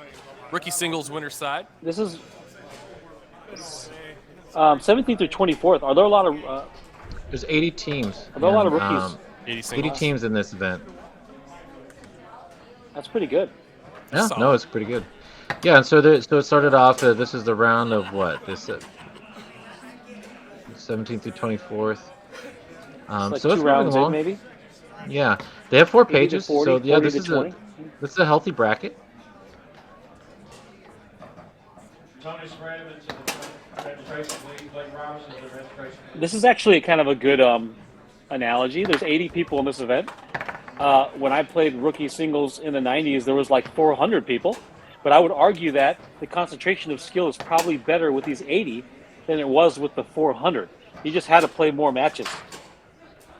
Gotcha. That makes sense. I was going to say, even for me in 2006, there was 106 people in rookie singles like at the tour Yeah. kickoff, which was called the Super Bowl of Foosball. There were like 700 people, 300 and some teams in amateur doubles. So That's awesome. there was way more. There's actually way more. Yeah, there was way more. That was a jar. Nobody knows it. This guy's got a good pull shot. Yeah, he Yeah, does. solid. Yeah. And that really does speak to the point, Has Mark. anyone- I mean, the skill level is pretty impressive, and this is a rookie event. Yeah, I think the concentration of skill level is higher. I think the one thing you can't deny is when there's a lot more people, there's an endurance thing, and everybody's Right. shooting pull shots back then, so you don't have a rollover, so everybody's really exhausted. I think it's better or good worse. I think it's save. different.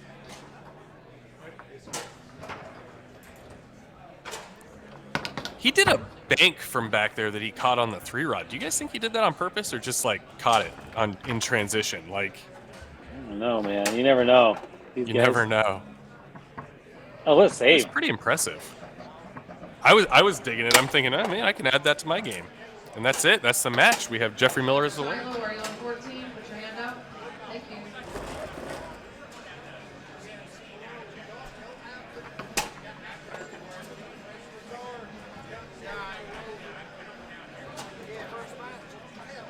I hear that there's a lot of snow going on in Lexington right now. I do not feel Yeah, bad. I I've didn't seen feel bad pictures. for that. Yeah, I was 35 years old when I first saw it snow. Hey, this guy's gonna do that thing where he takes all 4 off at once. Ooh, and That's then just pretty pulls cool. them. How? Yeah. What do you mean how? Let's see.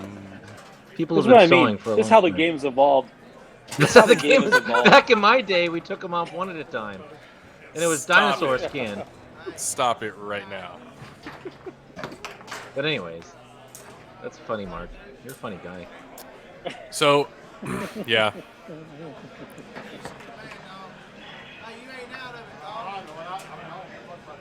How about that cool little Foos Gadgets thing? The little Oh, the bearing bearing wrench. wrench That rip also holder?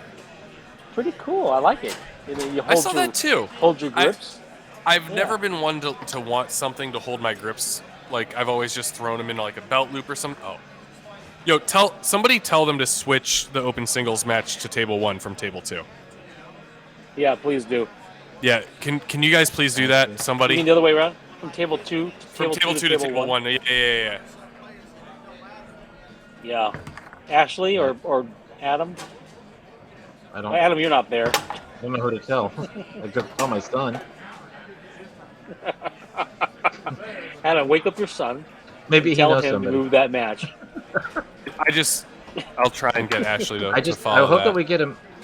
I hope we get a match on here. I want to start talking about matches. She's got it. Yep, She's she's on on it. All Yep, yep. caps.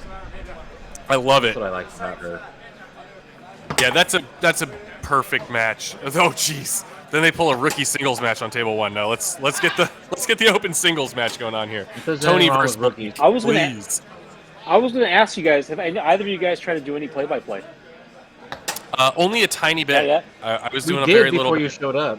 Yeah, you showed up and you screwed up everything. No, do. I know. I just I was bored, but I'm gonna jump off. I'm gonna listen to you guys. No, you're good. I'm You're gonna good, jump you're off good. and No. It's up to you, buddy. It's up to you. Well, you be I'm like not that. hurting anybody. No, I might- Mark, let's do this. I might No, wait, go Mark, let's do this because Yeah. Chase was doing a good job doing play-by-play. We'll let him do the play-by-play, and we'll do color, as opposed to what Alright. we were doing.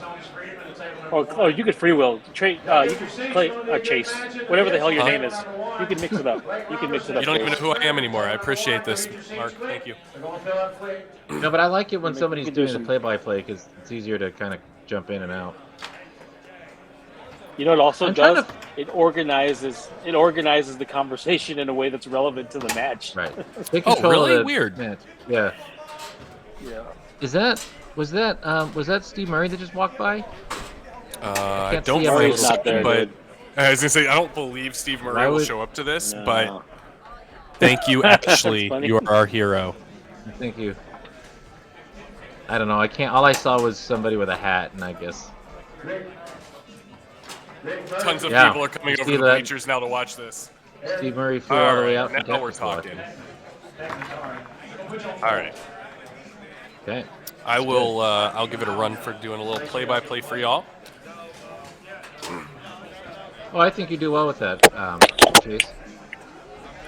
We'll see. It's getting late. I won't lie. What does that even mean? You're just saying what's I'll be funny. right back, It's guys. like I'm Randy gonna take a Newman little songs. bio break. I'll be Little back. in bio like 5 break? minutes. Okay, go level your druid while you're at it, bro. Oh, ladies and gentlemen, such a good match coming up. Blake Robertson, Tony Spreedeman. I could argue this probably could have been the finals. Yeah. This very easily could have been the finals if it wasn't for some incredible upsets.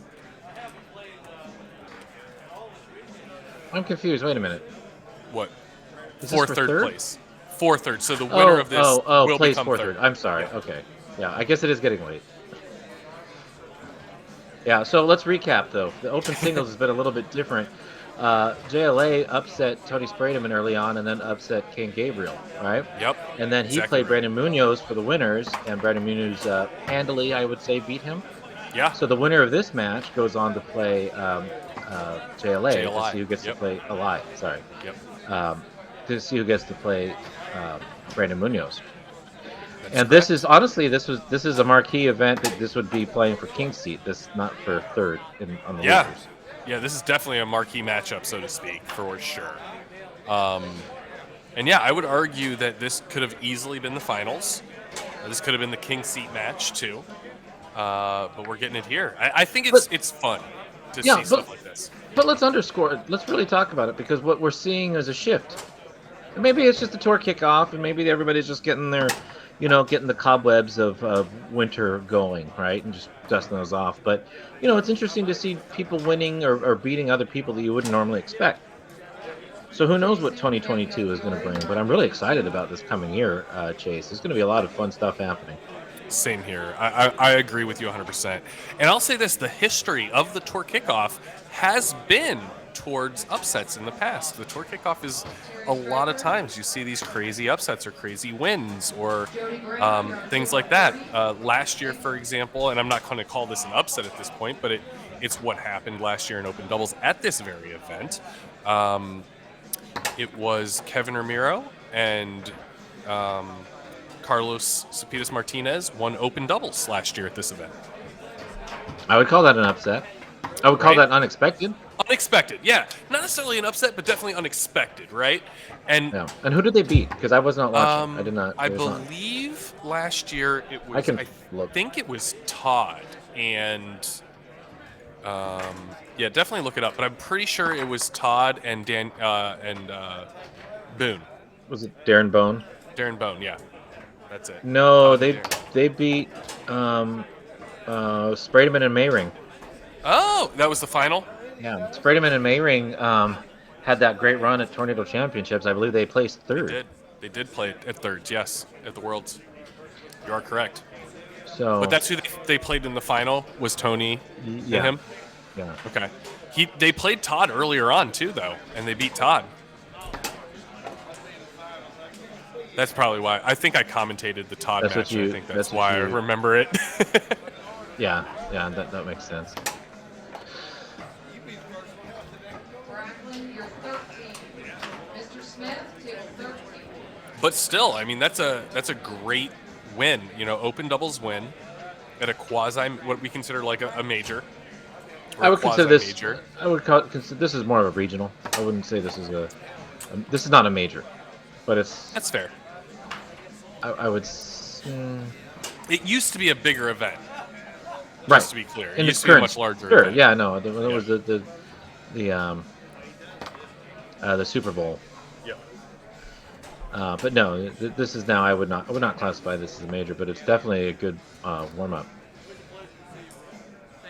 So I'd be curious though, Chase. These two have not played anybody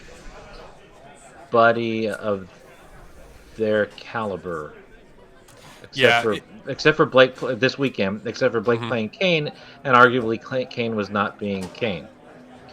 So it'll be curious to see how these two match up against each other, because this is a conversation that I've had with a lot of up and coming players that are ranked rookie or in that range, that have the great skill set, great ability, but they're still got the lower rank, but they say that it's easier for them to match up against pros and higher than people similarly ranked, which really speaks to that concept of when you are playing on a higher level, the way you're thinking about playing the game changes.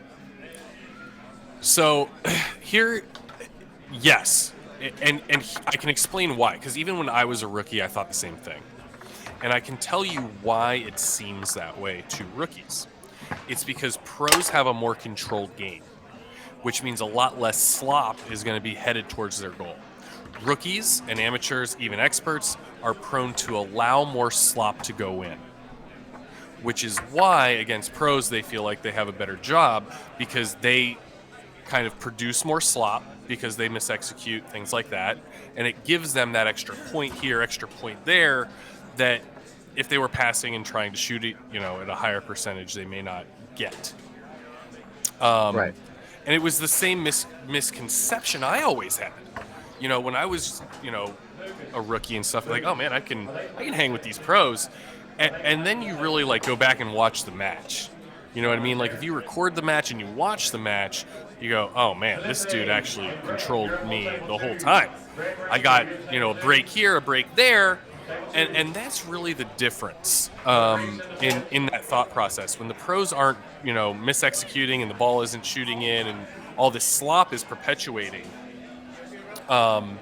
you get this kind of idea in your head like, oh, I can kind of hang with these guys.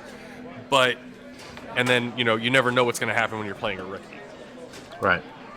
That's very true. And I ran into that same thing, for a while. Because I was, you even said it, you got away with having fast hands. I got away with being, pretty talented and having fast hands. And didn't need to have any mental game at all. At all. Right. And I finally started to develop that, as I got older. And because, I've started to develop it, I've really realized the difference of why. Going back and really watching over some of these matches and watching, how I ended up winning this event or that event. And when you go back and look at it, you go, oh, well, that's probably why.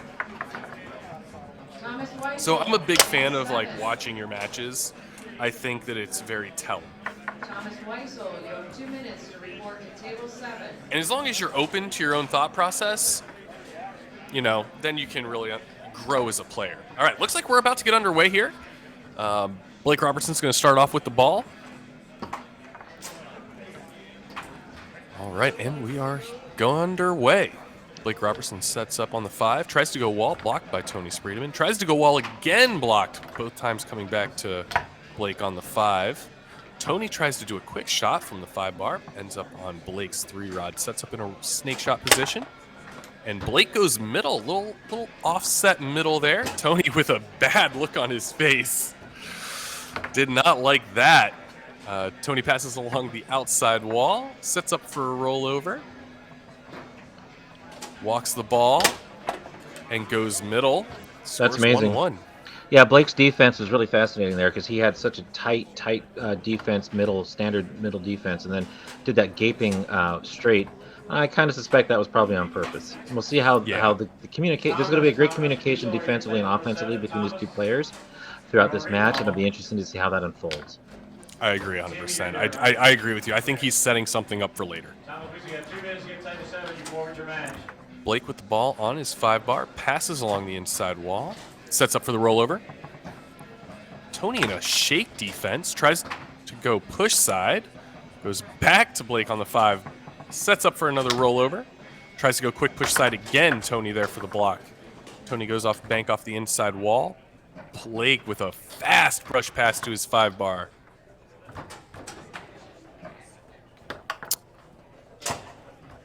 Tony picks up the ball on his 5, goes back into his traditional tic-tac, tries to do a brush down. Blake blocks it, picks it up on the 5. Blake tries to do chip up, blocked by Tony, comes back to him, then goes for a quick wall. Blake setting up for a pull shot now. Oh my. Interesting. Ooh, stubs it and misexecutes. Tony gets it on the 3.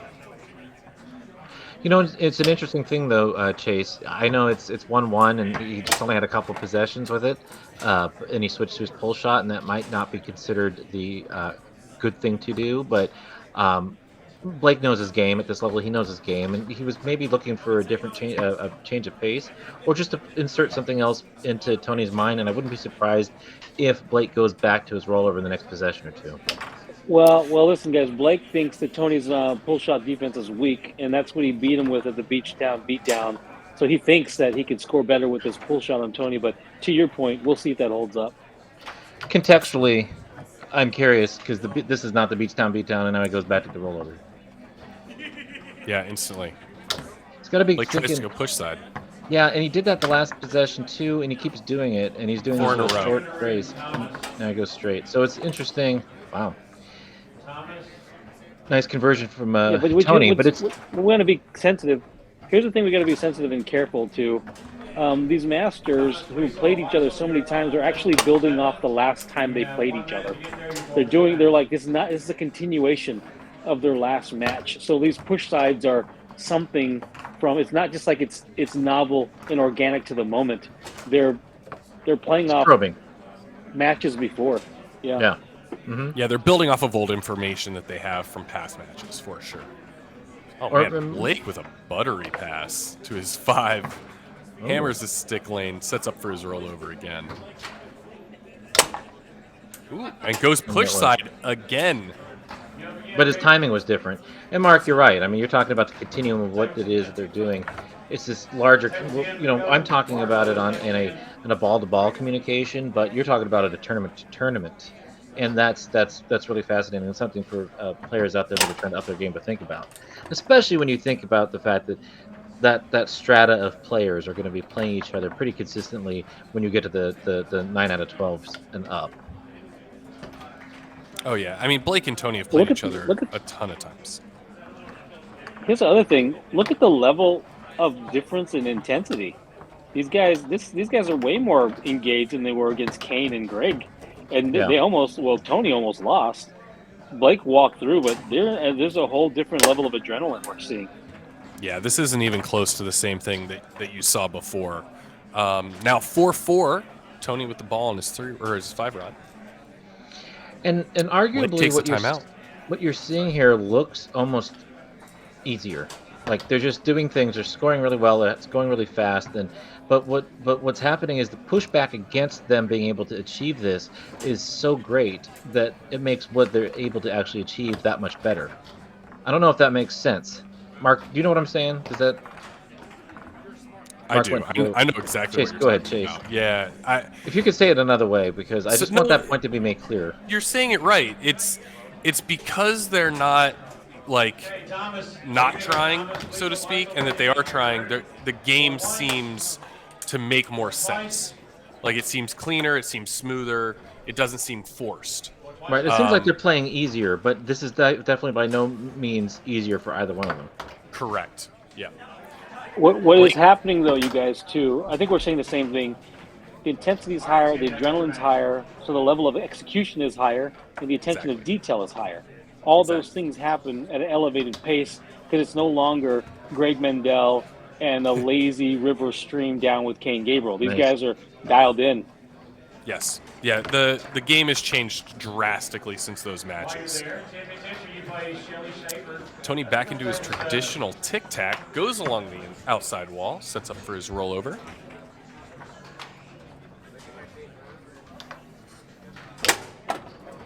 And Tony to the back of the goal. I'll add one more element to this. This is why Brandon Munoz has to be very concerned, because one of these guys are going to get to the finals and has already decided when they get to the finals, they don't want to give Brandon that notch in his belt. Brandon's going to have to go through them. He's not going to walk over them, and it's not going to be easy. Brandon's not going to be able to play to not lose. Brandon has to play to win. Absolutely agree with that. Tony with a uncharacteristic, I can't even say the word, characteristic near wall pass. There we go. Back in his goalie area, passes up to his 5-rod. Tony along the outside wall. It also says something about us. Let me tell you what this match says about us. Their level of play and execution has increased, so our level of focus and execution has increased, which is unfortunate because if Jim were here, he'd be a professional the entire time, no matter who was playing and at what level. We're just kind of ebbing and flowing with the quality of play in front of us. That's sad, but it's true. Well, it's only because you're here, Mark, but we all love you anyway.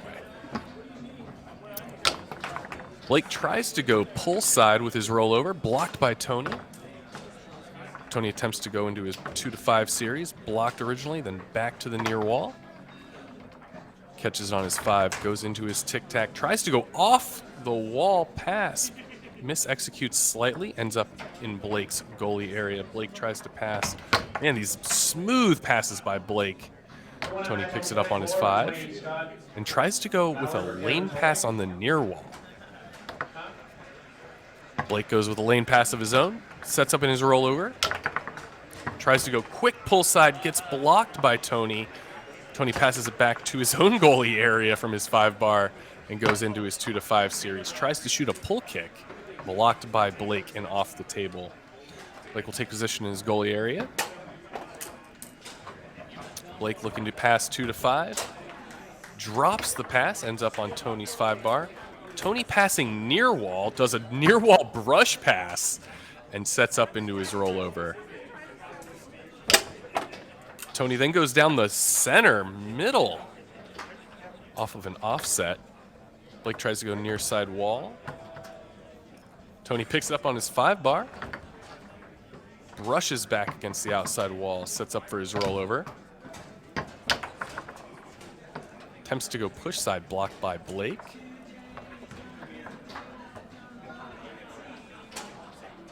Blake picks it up on his 5-bar, passes quickly to the high lane, sets up for his rollover again. Walks around, goes back to the middle. Blake shoots his best when he is shooting in under 3 seconds and continues to do so. Tony passes high lane himself and goes quickly to the push side, 4-2, Tony. Blake again with a quick pass, does the flippy, gets away with it. Tony goes back to his far wall tic-tac. Mis-executes ever so slightly, getting blocked by Blake. Ends up in Blake's goalie area. Blake ends up with the ball, luckily on his 3-rod after a slight mis-execution. Sets up in his rollover. Tries to go quick push side, then Tony. It's just like impossible to keep up with. Blake again sets up, quick shot. Tony passes 2 to 5. Goes to far wall tic-tac. Does the slider pass. Sets up for his rollover. Tony takes a quick look, tries to go pull side and gets blocked. He gave that big gaping straight again, but he gave it in a different, wow. Blake with the slingshot, near wall slingshot to make it 4-4. Thank you, sir. I have another. No Not kidding. bad. Tony with that new brush back to the far wall. Sets up for his rollover. Takes a good long look at it. Tries to go pull side, just misses outside to the wall. Then tries to go flippy. Blocked by Blake both times. Blake calls timeout. Beautiful. Yes, that's what I mean. Like Tony is not. It's just not 100% clearly. Like Tony is normally doesn't make a couple of things we've seen in this game. He'd be up 1 right now and be closing it. So he's playing a little bit behind. It's been the same thing over and over. He's playing better, but by far now, still a little bit behind. Oh my gosh. Another slingshot by Blake. Tony looks stunned by that. I'm not going to lie. I have not seen Tony look stunned before, but that's a big point by Blake. He just scored 2 slingshots in a row to close out game number 1. You know, that reminds me of something Trevor Park told me once 20 years ago when I first started playing. He said all that stuff you do, that you play at DYPs or pick up games that you think aren't going to work on Masters and other players, they work on everybody. So just do them. Do what feels comfortable. I would never in a million years try to shoot a slingshot on Tony, but, you know, and I know Blake is Blake, but there's something to that. There's a confluence of doing what you want to do and have fun with doing, and doing well and succeeding in foosball anyways. Like so. We'll all big agree right and hook. simultaneously. That was nice. We'll all agree and disagree with you. Is this? There's a meta to that. Like the rookie can't get away with it, but Blake can get away with it. Right. It's That's what I'm different. saying. But I mean, I think it's a progressive though. I think it's a snowball. I think what I'm saying is you do it to get to the point where Blake is, which is why he feels comfortable doing it in this scenario. You can't only do it, but if you have it in the repertoire and you've already got him thinking about other stuff, you can throw it in. Especially if you're going to hit it like Blake has. Sorry, 3 out of 5, single elimination. 3 out of 5, single elimination. The DYP is starting now. Tony does pick the ball back up on his 5-rod. Back into his far wall tic-tac. Tries to brush, but luckily gets the ball through. Sets up for his rollover. Tony walks the ball to the far side. Starts walking it back towards the middle. Tries to go push side. I think he hits the wall there. Blake goes 2 to 5, blocked by Tony. Blake back into his 2 to 5 series. Blake gets it along the inside wall, then immediately goes into a lane pass, setting up for his rollover. Blake known for quick shots, and he does so again on his near side. Blake going quick to that pull side hole. Tony back into his tic-tac hard along the outside wall. Sets up for his rollover. Flips over. Walks to the push side. Goes push side. Tony up 2 to 1. I think we're starting to see the pace really change here, guys. The execution level's going up. The game plans are changing. It's a beautiful thing. I'm not going to lie. And Tony's starting to come alive. Yeah, the chess match got sped up. Blake tries to go with a really strong chip, but Tony gets a piece of it. Catches it back onto his 5-rod. Tony tries to go back to the wall. Blocked by Blake on the 5. Picks it up. Blake goes high lane. Blake sets up in his a front pin, so to speak, and tries to just go straight on Tony. Tony not having it. Tony's looking for a 2 to 5 pass. Tries to shoot. Blake blocks it and picks it up on his 3-rod. Tony goes into a fast shuffle defense. Blake tries to go quick wall yet again and hits the wall. Goes pull side quick twice and gets the second one. Tony, hard bounce wall. Sets up for his snake shot. Tony looking. Then walks the ball, goes pull side. Whew. Execution has really stepped up here, guys. Blake goes hard along the inside wall, tries to shoot a quick pull side front pin. Tony there to block it. Tony going into hyperdrive, shooting and passing from everywhere. Now set up on his front pin. Okay, here we go. The open DYP. Tony taking a long time to read it. Tries to go push side and then immediately into a pull kick. Oh, man. 1-1 in game count. Is it 1-1 or 2-1? It's 1-1. I thought it was. Yeah. Okay.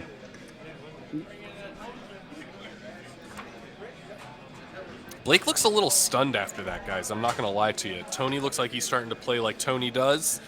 Blake looks like to be on his heels a little bit.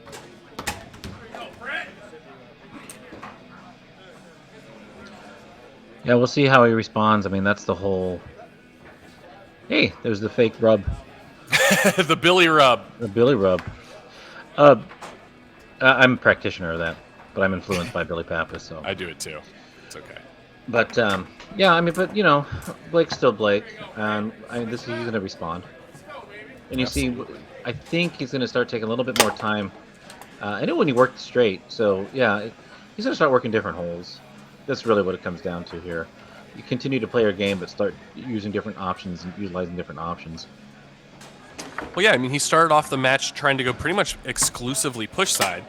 Then he started switching to pull side. Now he's gone straight a little bit. So let's see if he continues with that concept. He's been passing really well for the most part. Yeah. And the thing to really look at, really for me, it's going to come down to the other one's 2-bar, like the transition and the shooting. Yeah, I mean, they've both been doing a 2-to-5 series. I'm sorry, guys. I'm going to have to do like a 2-minute video edit on the imaginary table cleaning thing. Because that thing started with rosin, and Billy started trying to clean rosin off the table. Then it became an imaginary thing, and then people picked it up as some kind of weird social tick. And thousands of people, I think, clean the table now, and it's so weird for me. So I can tell you why I do it is because I keep my timeouts there. So I mark the table like with like my finger where their rod is and where my rod is of what the timeouts are. But that doesn't so I stay. wipe them off after every game. Mine do. I'm okay. Oh, gross. Okay. I'm super disgusting. I understand it. Wow. But that's how mine stay there is like, you know, the marks stay on the table there and I wipe them off in between each game. You know what we should do? You can't wipe the table between each position. If we're talking about like social engineering and people are like doing stuff just because Billy did something once, we could actually have somebody like mine cryptocurrency as a tick, and then maybe it just turns into a way to kind of have like a side business for foosball tournaments. Just think about it. Well, I will be if we're going to talk about the timeout thing, I'll be coming out with a little timeout keeper here soon. So. Oh, really? I've engineered one. I've got a bunch of them printed up and made, and I'll be selling those before too long. Cool. Pretty fun. You guys, are you sure? I want to be very clear. Are you sure the games aren't 2-1? Bill, I think it's 2-1, Blake. It is not. I had to. I don't know because I had to step away to attend to my child for a little bit. So I am 99% sure it is 1-1.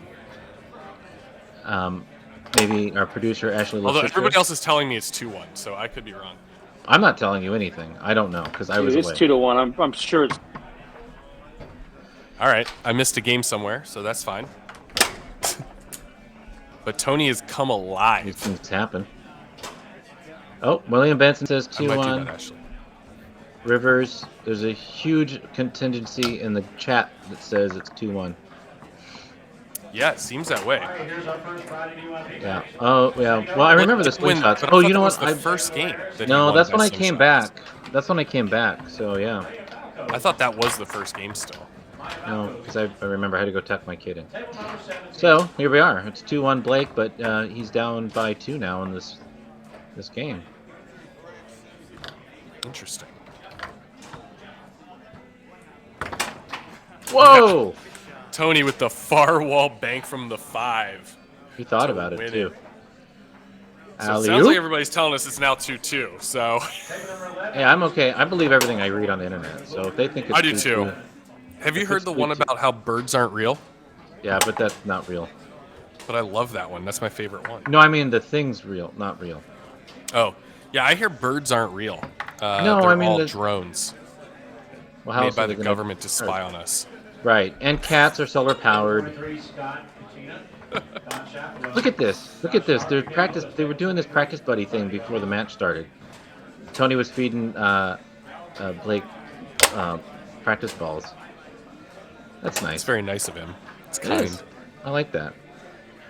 All right. So game 5, huh? Game 5, I guess. All right.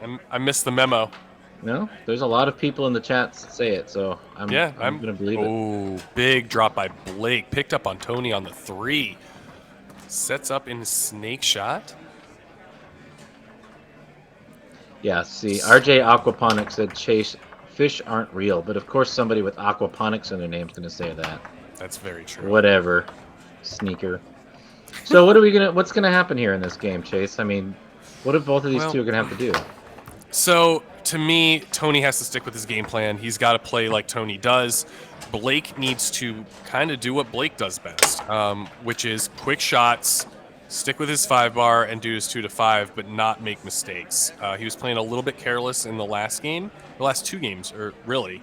And he's letting, kind of Tony get away with some stuff. Now, if he keeps doing this, and he keeps shooting well, it's a whole different thing. It's going to come down to goalie defense, in my opinion here. It's a good call. Dude, it's going to come down to this. It's tied up. Telltale sign.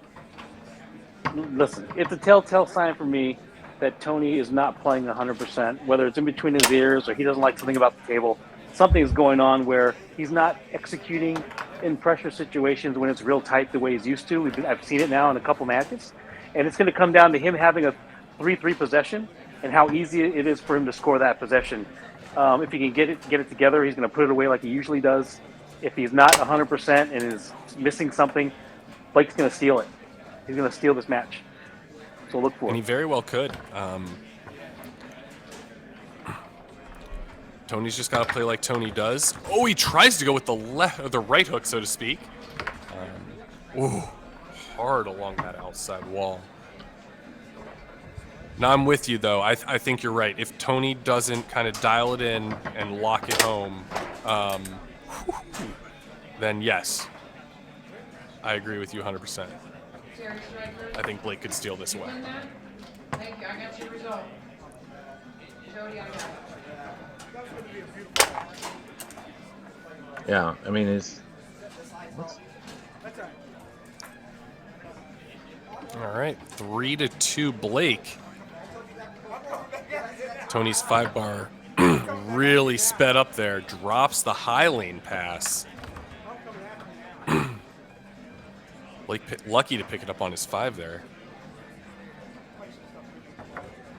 Blake goes just a smooth lane pass. Sets up in the rollover. Quick shot down the middle. 4-2 Blake. This is what I mean. Tony is just playing a step behind. He's not executing as high a level as he typically does. And if Blake converts, these is over. I mean, he just dropped a wall pass. I don't know the last time I saw Tony drop a wall pass or miss right hooks. I mean, that's like 2 in a row Tony has missed completely. I mean, they weren't even on goal. Blake now switching to shooting a shot from the 2-rod. you think he's going to do that? I mean, that defense Or just calls a timeout. Yeah, but that defense that he's giving is huge. That zone is saying slingshot all day long. He closed it up just now as he's leaning on it, but unless he gets back there, that's just massive. Tony's kind of developed a very interesting zone, I feel like. Very impressive little style that he has for his zone. A lot of people have adapted it. Oh boy. That could be the spark Tony needs. A little 5-bar block. Lane. Blake just with another smooth lane. And Blake There it is. executed it, went off of Tony's outside guy and goes in. And Blake has again beaten Tony. I would call it for him. I think it's unforced errors on Tony's end. Yes. 5-bar shots that are atypically misexecuted, throwaway stuff that he doesn't usually do, missed shots, just all the things that add up to making him mortal. And he typically plays like a immortal, but he was really mortal his last couple matches. So people are going to have these. He's due to have these types of tournaments. It doesn't mean anything about the demise of tournaments. It means he had a bad run in singles. Maybe he didn't like something about the tables. Maybe he's not focused or not practiced. Whatever. Kudos to Blake. It executed when he needed to pull it through. But here's the funny narrative here. Brandon has the matchup he wants. Brandon did not want to play Tony. If he had to choose, he's choosing Blake. And it's going to be interesting to see how Blake pulls through in this event. So last time they played was at Worlds, and Blake came out on top. They played in open single. They played against each other at open singles at Worlds, and Blake ended up winning that matchup. Can Blake do it again? Well, and that's gonna be the question. Yeah, and we still have Blake still has to beat Jay. Obviously, it probably favors Blake, but Oh, I'm so sorry. I forgot about Jay. I didn't mean that. I'm actually gonna. I forgot all about Jay. It's horrible. Right, yeah, that's fine, but it's true though. So Jay, and that's maybe to Jay's advantage. Maybe he might be that works to Jay's advantage. Who knows? Because Jay still had to get to where he's at. So let's see what happens here. Now that being said, Blake went through the two people that Jay beat that we didn't expect Jay to beat. So if the transitive property is in effect, then Blake should beat Jay. I like where your head's at. Follow? Yeah, I follow you. Yep. Because Jay beat Tony transitive and property Kane, typically and Blake works beat with. Kane and Tony. Go ahead. The transitive property is also works because of momentum.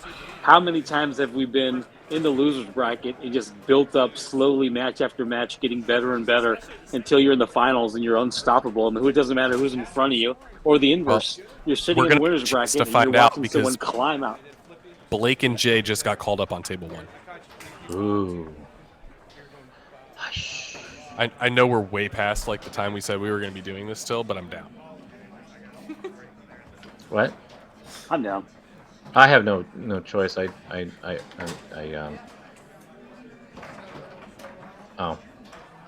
have a joke. Nothing. I ran out. I'm tapped out. What are you gonna do?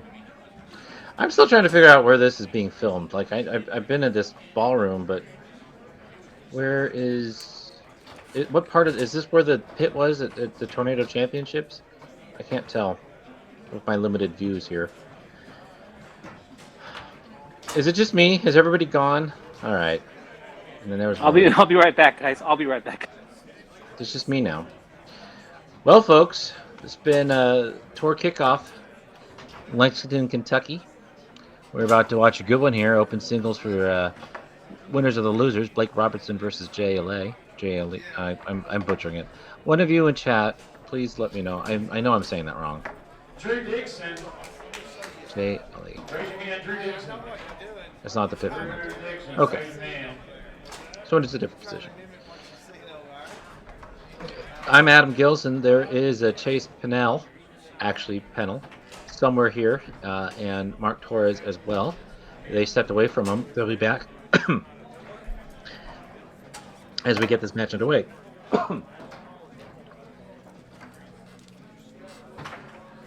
Drew Dixon, you're up on table 11. Drew Dixon, you're up on table 11. Hey, Drew, raise your hand. Here he comes. If you hadn't been watching the tournament stream throughout the day, Jay has upset. He upset earlier Tony Sprademan and then King Gabriel on his way to play Brandon Munoz for winners of the winners. And Brandon beat him. And now Blake battled his way through the loser side, and now he's playing Jay for winners of the loser side. The players were prompt to show up, so I think we'll find out pretty soon what will be happening with this match.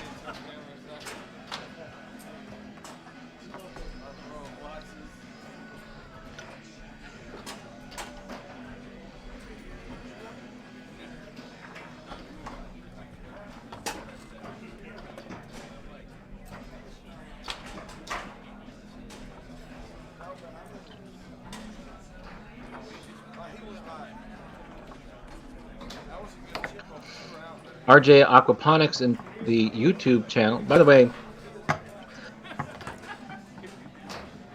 Yes. thanks everybody on YouTube for following us, listening to us during the stream this afternoon, evening. RJ Aquaponics says, should be a good match. I would agree. William Benson agrees as well. Yeah, I'm looking forward to this one for sure. Jaren says it's pronounced J-A-L-A. Alay.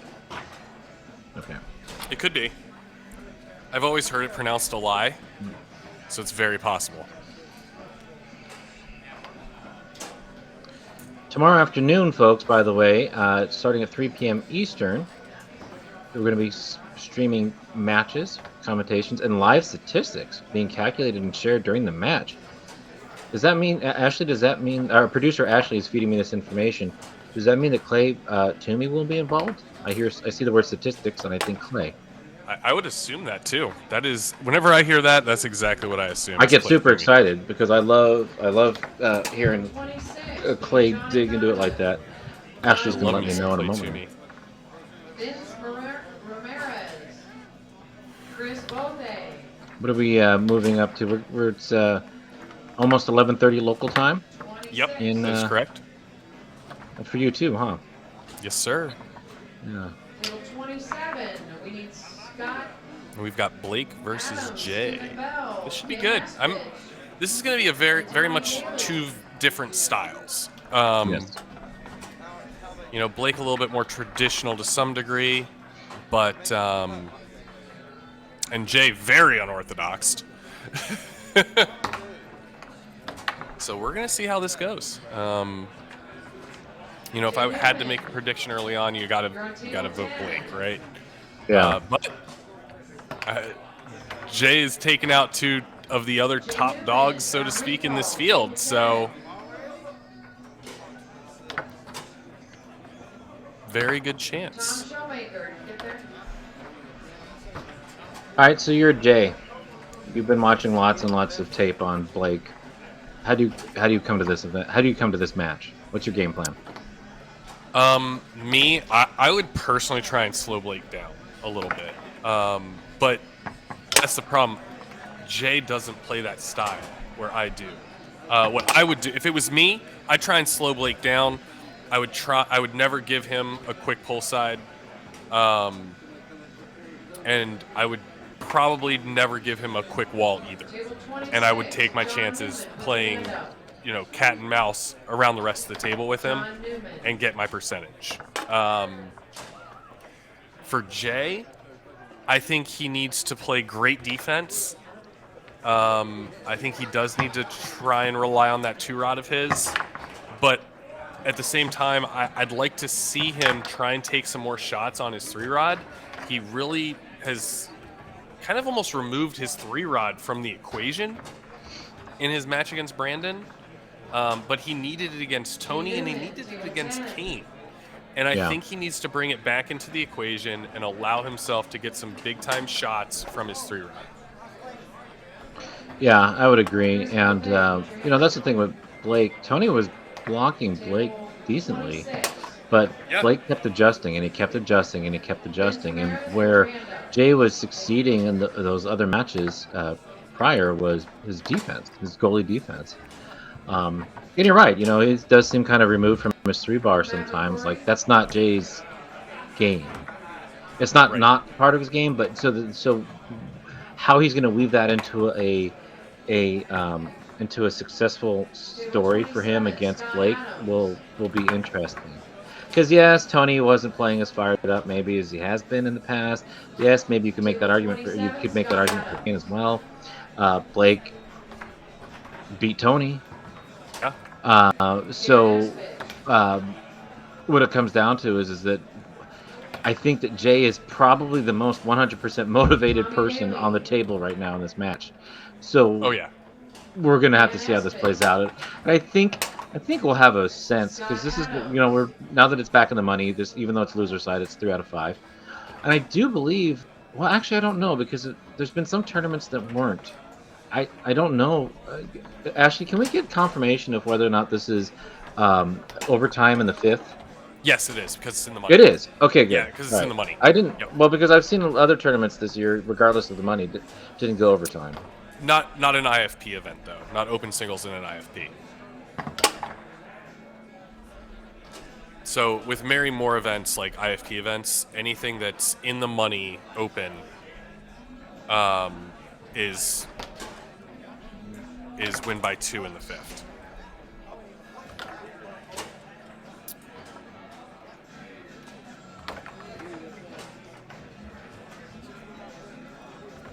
So I want to see this be a match. I don't want to see Blake run away with this personally as a fan, right? Like as a fan, I really want to see this become a very serious match. I do think that Jay has a solid chance here. Just to be clear, I really do believe that, but he needs to rely on his defense. He needs to get more possessions on his 3-rod than he has been getting, especially against, like, more so than when he did against Brandon. Right. But Mhm. But something to consider is this: is that at this point now, Kane and Tony are out, and I can guarantee you, Blake has either been watching Jay or Blake has already talked to Tony and Kane about what happened. Why did you lose? And I know that that's gone through his Cuisinart of the mind to try to figure out, how he's going to use it. Personally, I mean, my money is going to be Blake at 3. I mean, as a fan, I'd like to go deeper, but I feel like Blake, because he's kind of at the height of his powers or nearing the height of his powers as a player, I think it's going to be Blake in 3. That's my prediction. I would love to be wrong, just because I like to see a good match. I hope you're wrong too. Right. You have a very valid point. If it's gonna be a Blake win, I think it'll be 4. I think Jay will win either the first or second game. And the only reason I say that is because it's an unorthodox style, and it takes people a moment to adjust. So I think there's going to be like a feeling out period, and if Jay can survive, if Jay can win the first game, okay, and he can survive the second adjustment that will be made, he's got a very, very good chance. But he has to keep his defense up, and he's got to survive that little. There's going to be an onslaught. I think it's going to be the second game. Let me put, then I'll say it because I know what you're saying, and I'm gonna let me just bring it one step further. It's gonna be either Blake in 3 or coin toss in 5. Yes, yeah, that's how I feel. Yeah, and I don't know that it's gonna be necessarily a coin toss, but there's a couple of things that Jay has to do, right? And it has to be early. Jay has to win the first game. Has to. He has to win the first 2, point. And he still has to survive the adjustments. Exactly. Blake's toolbox is deep, and his confidence is huge. I mean, we saw that a lot of folks that are watching this stream didn't see what happened when Tony was down against Greg Mendel on table number 2. Tony was down 2-0 against Greg. Greg was playing pretty decently, matter of fact. And Tony wasn't playing as great, but I mean, Greg was playing okay. And then Tony does what Tony does and came back, and it was the 5th game. And Greg fell apart. Yes. For whatever, whether or not there was a controversy of a jaw or a distraction or whatever, I don't know.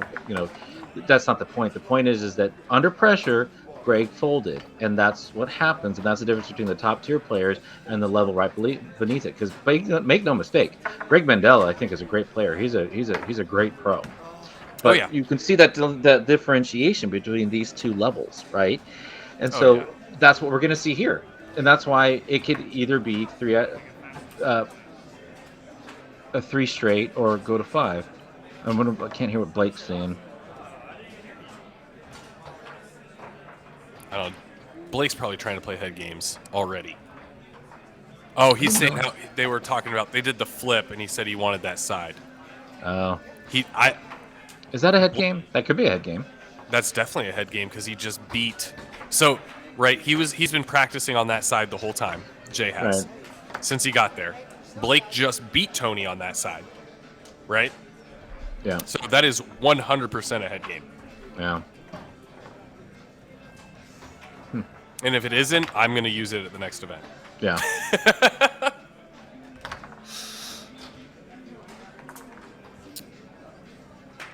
Yeah, this is either going to be quick or a brawl. This is It's either going to be swift like Rocky or all over. Rocky, the Rocky? movie all over again. Which one? The first one. Didn't he lose in a couple of them? He lost in the first one. Rocky did. Oh. But So it who's was still Rocky a war. here then? Well, I mean, you would have to assume Rocky's JLI, right? I mean, it could be either one. You never know. Rocky won in the second one. So Christopher Gray, your table 20. against a very incredible Creed. Creed was the greatest boxer of all time in those movies.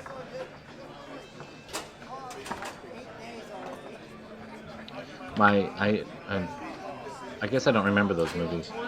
That's okay. So Rocky technically, like, the first one, Rocky was like, it was just kind of set up to where Rocky would fight Creed. I thought he was an underdog. He was super And he underdog. lost? Yeah. Rocky lost in the first one. But the fact that he even made it to a decision, everybody thought was crazy.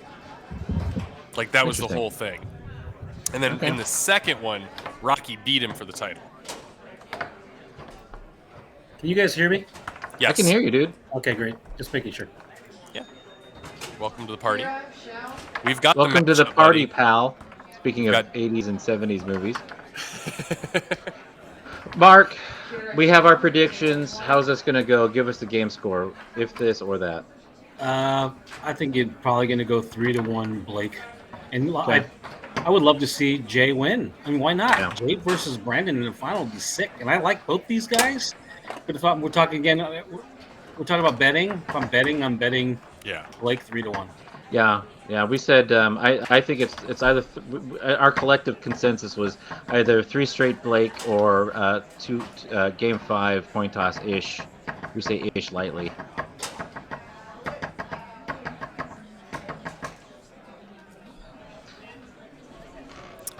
Yeah, we're gonna see. It's a clash of styles, you know.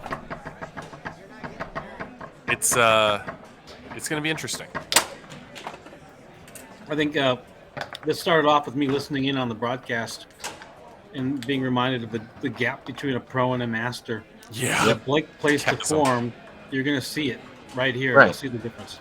That was the thing, and we've seen this time and time again. Is like the differentiation, because the skill level is almost the same when they're practicing to some degree, but it's the differentiation happens in the game 2s and 3s and 4s and 5s under pressure. And how deep is your toolbox? And Jake lied to be the first one to come onto the scoreboard. Which is what he has to do. He's got to win the first 2 really fast before the seats are warm. Jay's got to be Exactly winning. right. Table 18. That wasn't even a rollover. That was like a flip push. That was the flippy push side, the Tony flippy Yeah. push side, and that worries me a little bit. No, that's somebody that feels pretty confident. Well, And as that's what I'm saying. What You don't yeah. want that against JLI. You don't want to play that game against this guy. I think Not that we pick that's to be sides. scary. No, yeah, I'm just saying. Our side, but our side is the Yeah. audience. We want the Exactly. audience to get a good. But I mean, this is Blake is playing very smooth. Yes, he is. Very little That's pressure awesome. right now. What should be concerning is Blake got the quick flippy push side and then the half-second pull Then the- side that you should yeah. never give him. And now, so Blake's got everything he wants right now. He's established, Yep. right? Yeah. No, he's Exactly. got Park Row Avenue and Baltimore, Eric Miller, Taglione. so it's ugly. It's not ugly. There's a lot, and the defense is what. And this is the thing, though. Jay got here, I believe, through his goalie defense, and 100%. yeah, so he can still bring it through and start blocking Ooh, and doing that. Beautiful outside bank by JLI. Whew. He does that without a wrap, but he does that with a wrist. Those are wrist. Those are wrist shots, banks. yeah. Yeah. Yeah, I've never really seen anybody do banks like he does. It's pretty neat to see. It is. Yeah. Jay And tries where's to Jay go- out of? Florida. Jay's a Florida guy. Okay. Yep. It's great. Yeah. So he's painting all the corners. He's doing the straights. I mean, he's feeling really confident on his 3 right now. Yep. Absolutely. Tried to go for a 5-bar shot.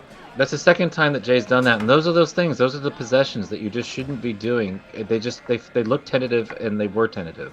Yep. You should have just been passing and trying to score, make something happen on his 3. And I think again with that flippy push side. But to your point, Chase, earlier, Jay had to make a statement on the 3-bar, and Yep. because that's been his weakness throughout the tournament, even though he's here playing in this for third or second, but he still needed to establish something on the 3-bar. Yeah. Let's talk about what we just saw. For Right. all intents and purposes, Jay didn't play that bad. He didn't play that bad. No. But Blake scored almost 100%. He missed one flippy push side, and he got whatever he wanted.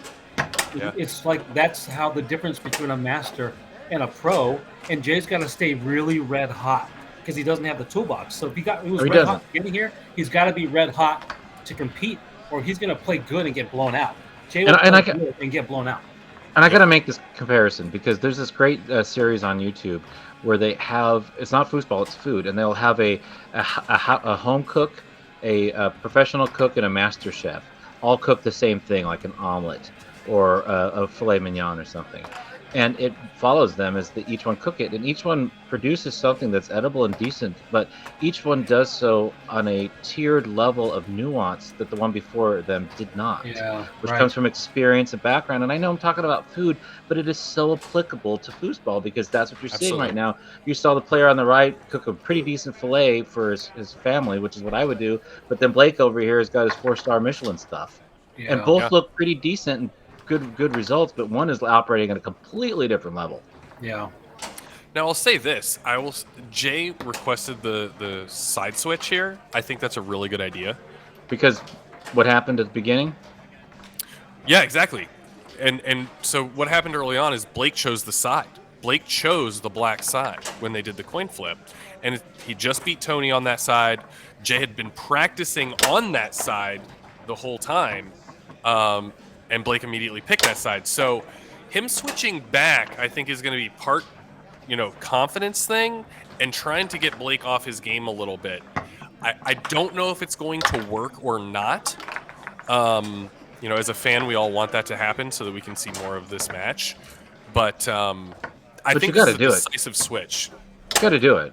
Oh, you have to do it in this situation. 100%.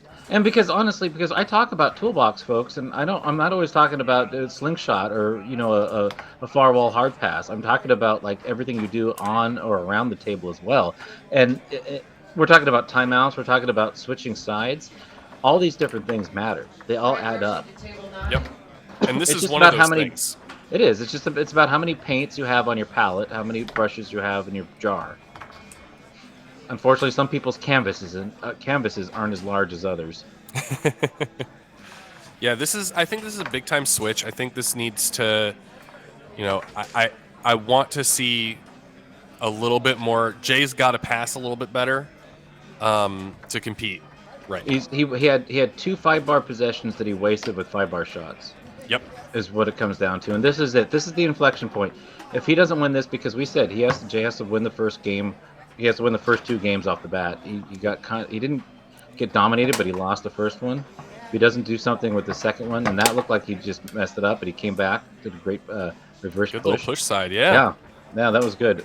Looked like he choked for a second there, so that was a great recovery. Blake is so smooth and quick, man. This is when Jay's defense really has to come through. Wow. Great pull side by Blake. And that it looked like the men were there, but that little tap just changed everything of the timing. Absolutely. All right, Jay with possession on the 5. Slow tic-tacking around, goes really high through the lane. Great catch, absolutely great catch. Goes with a quick little, don't know what that was, goes off the outside wall, back at the goal, up 2-1. Yeah, but no table tap, so. Exactly right. Good job, Jay. Oh. Again? That was, to me, a mistake. I've not seen Jay play a lot. I mean, is that his style, into quick kicks and things or pull kicks and things? It's definitely an aspect of his game that he uses. I would like to see him get away from it for this match. I'd like to see him set up that rollover, shoot it at a little bit better percentage.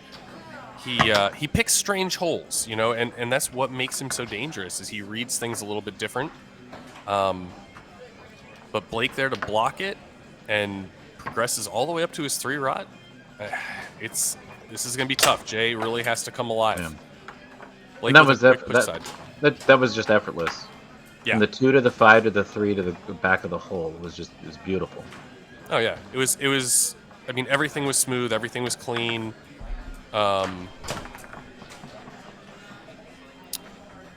I said, it's like a Rocky versus a Creed. You know, kind of unorthodox fighter versus somebody that was considered a great boxer in the movies. So and Blake now you can see he is zeroing in on that shot on Jay's 3-bar. He's doing that post over defense, but he's doing that post over defense exactly in the way that he needs to, because he's doing just this last millisecond race. It was a bait race, is what he was doing. He just straight raced him out there, and I think everybody in the room knows Jay's not going dead bar. Right. Yeah. That's not part of the game plan for sure. All right. After the timeout that Blake took, Jay does end up with position on his 3-rod. Sets up in front pin snake shot. Ooh, slight misexecution, which gets blocked by Blake. Blake looks to go 2 to 5. Beautiful brush up from the 2 to 5. I love that possession because he gets a turnover and he takes care of the possession. It's a little hybrid between what Tony does to you and what Blake does to you. Blake will shoot a slingshot, or he'll turn it over and he'll go 2 to the 5 and shoot the cutback tuck split, which he needs, and now he's dominating. Yep, exactly right. Yeah. Wow. Yeah. You can tell you can tell Blake is in it. He's in it. There's nothing lethargic about this. He's dialed in. No. He's ready, he's focused, he's in the moment, but he's licking his chops. He thinks he's got a shot to take Brandon out. Absolutely. And you have to look at his composure and demeanor, and this is the thing about him, and I think this is the thing about a lot of these high level players. They don't have their face in this rictus of focus and terror all the time. They're just focused on what they're doing. And even though he might look like he's just kind of waiting for a bus to show up, there is a level of calm, cool collectedness that's happening physically that you see translated onto the table and what he's doing. This is that zone that we always talk about being in. And he's there. Yeah. Absolutely. I 100% agree. He just beat Tony, by the way, and it wasn't the Beachtown beatdown. That's a milestone for Blake, by the way. When he beat Tony in Florida at the Beachtown beatdown, it was not taken lightly. He relished that. He sat in the chair, and we talked about it, and he was moved by beating Tony for the first time in however long it was. He just beat Tony again. It's a big deal. It's a big deal for Blake. He's full steam ahead and feels like this is an opportunity for him. I think that Jay's in real trouble. He is in trouble, and this is where we're going to see the delineation mark in Chase. This is where we really see the difference between pros and pro masters. Oh, absolutely. How deep can Jay go? How deep can he go under pressure? What is he going to do? What can he possibly do different than what we've already seen? I feel like we've got a pretty good example of what his game is. He won't do it, but I know what he should do. He should stall, get a ref, talk smack, try to get in his head. He should delay. I mean, this is what you do. And these are the things that Johnny Horton would do. These are the Tommy Atkinson, Steve Murray. Go get a ref, to get a second ref, make up stuff, get table maintenance, and just try to get in his brain. Slow it down to a crawl, but he's not going to do it. That's not really a gamesmanship thing that you see much these days. And so we'll be fortunate to see him win this game. I hope he does. Let's see how it ends. Each game he has actually come out, opened, and pretty much scored the first goal. Yeah. He just hasn't been able to keep that plan going. And I think to your point, you said how Blake's kind of dialed in his shot. He really looks like he has been with the defense. It's minimalized. He's still shooting slingshots. Yeah. He's like, that's a relaxed. Why not? Dude. You hit it on Tony, it's going to go on everybody else. Yeah. Man. Yeah, he's starting to make it look easy. That was another flippy push side? Yeah, flippy push side. Absolutely. And let's call that what that is. I mean, for most people out there that maybe don't know what that is, when we shoot a rollover, it starts with the wrist, and you're doing you're using the motion of your arm and your wrist rolling up the handle to shoot your shot, especially push side. But he's flipping the ball out with his hand. He's not actually doing that motion. And that's arguably a lot harder. But then he comes around and does that pull side using his wrist. You can see it's much harder physically, but it's not. It's easier skill wise. So he's obviously not only in command, but he's doing that specifically to change up the timing.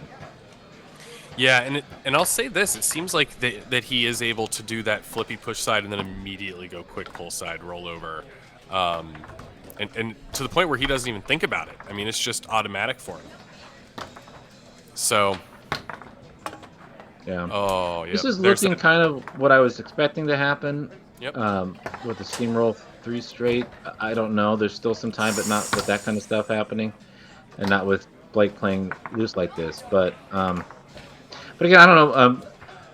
Really, to this point though, Mark, what's the difference here? Because Jay is not without ability or skill or talent. What is the difference? I think we'd start off with the where we end where we started, the beginning of the conversation, and the story was that's it. Wow. The story was about how Frederic came to watch me play for 90 seconds and took me apart in the very next match because he saw the depth of my toolbox had severe limitations and he didn't have to worry about me. So Jay's probably a big fish. I don't know if he's in Tampa. If he's in Tampa, he's not that big a fish. But if he's in Florida somewhere in one of these smaller pockets, he might be a big fish in a small pond, and he might be very dominating in his local area. And then you get out here with guys like Blake that have played at a high level for easily a decade, right? I don't know how long. I mean, yeah, about 20 years now.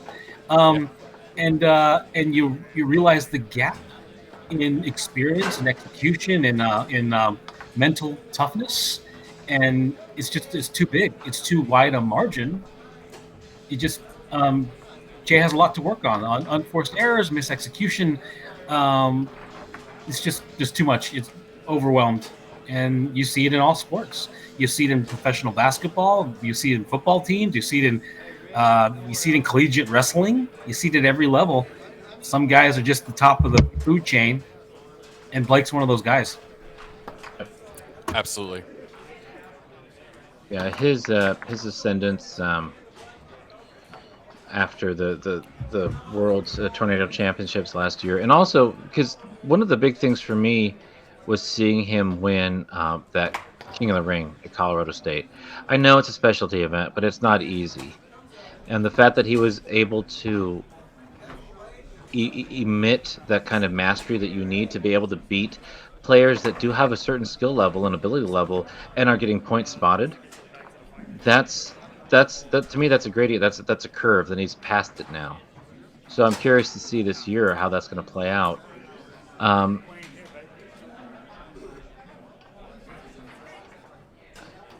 Folks, we're just trying to figure out right now. We were supposed to be here till 11. 11. Yeah, about an hour ago. But we can't stay away from Foosball. The stream might continue, folks, but I don't know if they're going to play the finals tonight.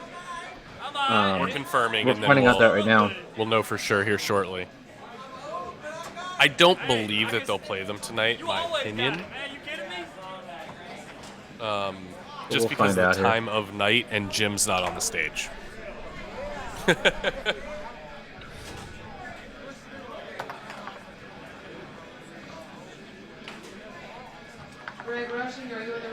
I want to congratulate Jay for an amazing finish. Yeah, third place finish. Yeah, it's a breakthrough moment for Jay to get third in open singles in this field with incredible masters. And I don't think you should be understated. I think you should go home and work hard, watch the film, and recognize the little things.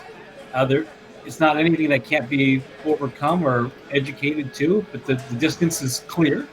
And he's got a lot of work to do, and hopefully it compels him and inspires him to work hard to get there. Yeah, I would agree with you. I think that the ability is there. I think it's just a matter of time. There's obviously there's a few keys, but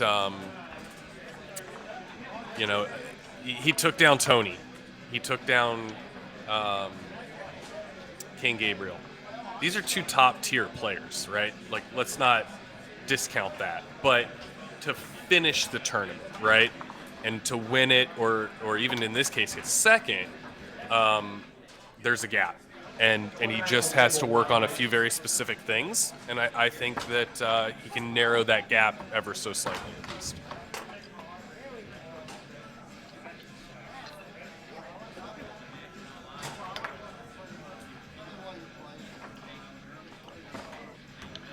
Still a lot of foosball this weekend left. Oh, yeah. Open doubles, I think, starts tomorrow at 3 local time. Sounds correct. Yeah, so it's a nice compact event. Let's see, what are we looking at here tomorrow, Saturday? Beginner singles starts, pro singles starts, women's open doubles, amateur doubles, expert doubles, and a DYP to boot. No conflict DYP. So, yeah, there's going to be a lot of foosball tomorrow, folks. We're starting again noon local time for coverage inside Foos, as well as coverage on Sunday. I'm not sure the times yet for that, but we'll get that to you. But this is a great way to, let's say, kick off the tour. Oh yeah. Brandon Munoz to Terminez. Brandon Munoz Terminez. Ooh, that's the question. I can hear it being Calling- called in the background. Yeah, they're calling Brandon Munoz. You could hear, folks. So I don't know if they're going to try to do the finals tonight, midnight finals.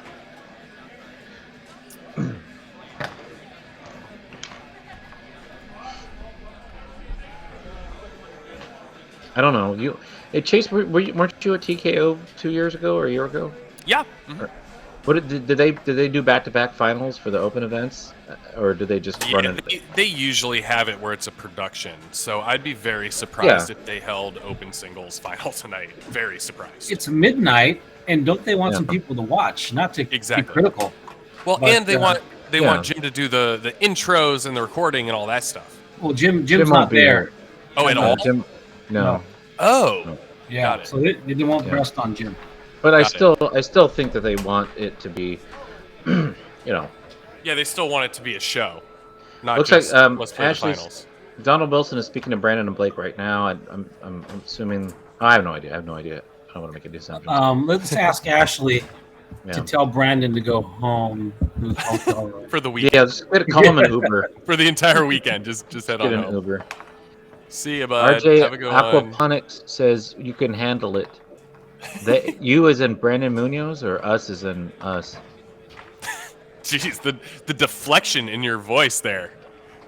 I'm just hearkening back to Colorado State and being up till 6 p.m. or a.m. Here's what sorry. Keep talking about Colorado State at 3 a.m. It's fine. No. 6 a.m.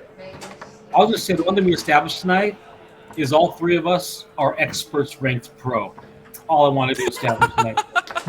No, I'm not an expert. Here's the thing, and here's the argument I'll make with you, and I'll concede half of it. Okay.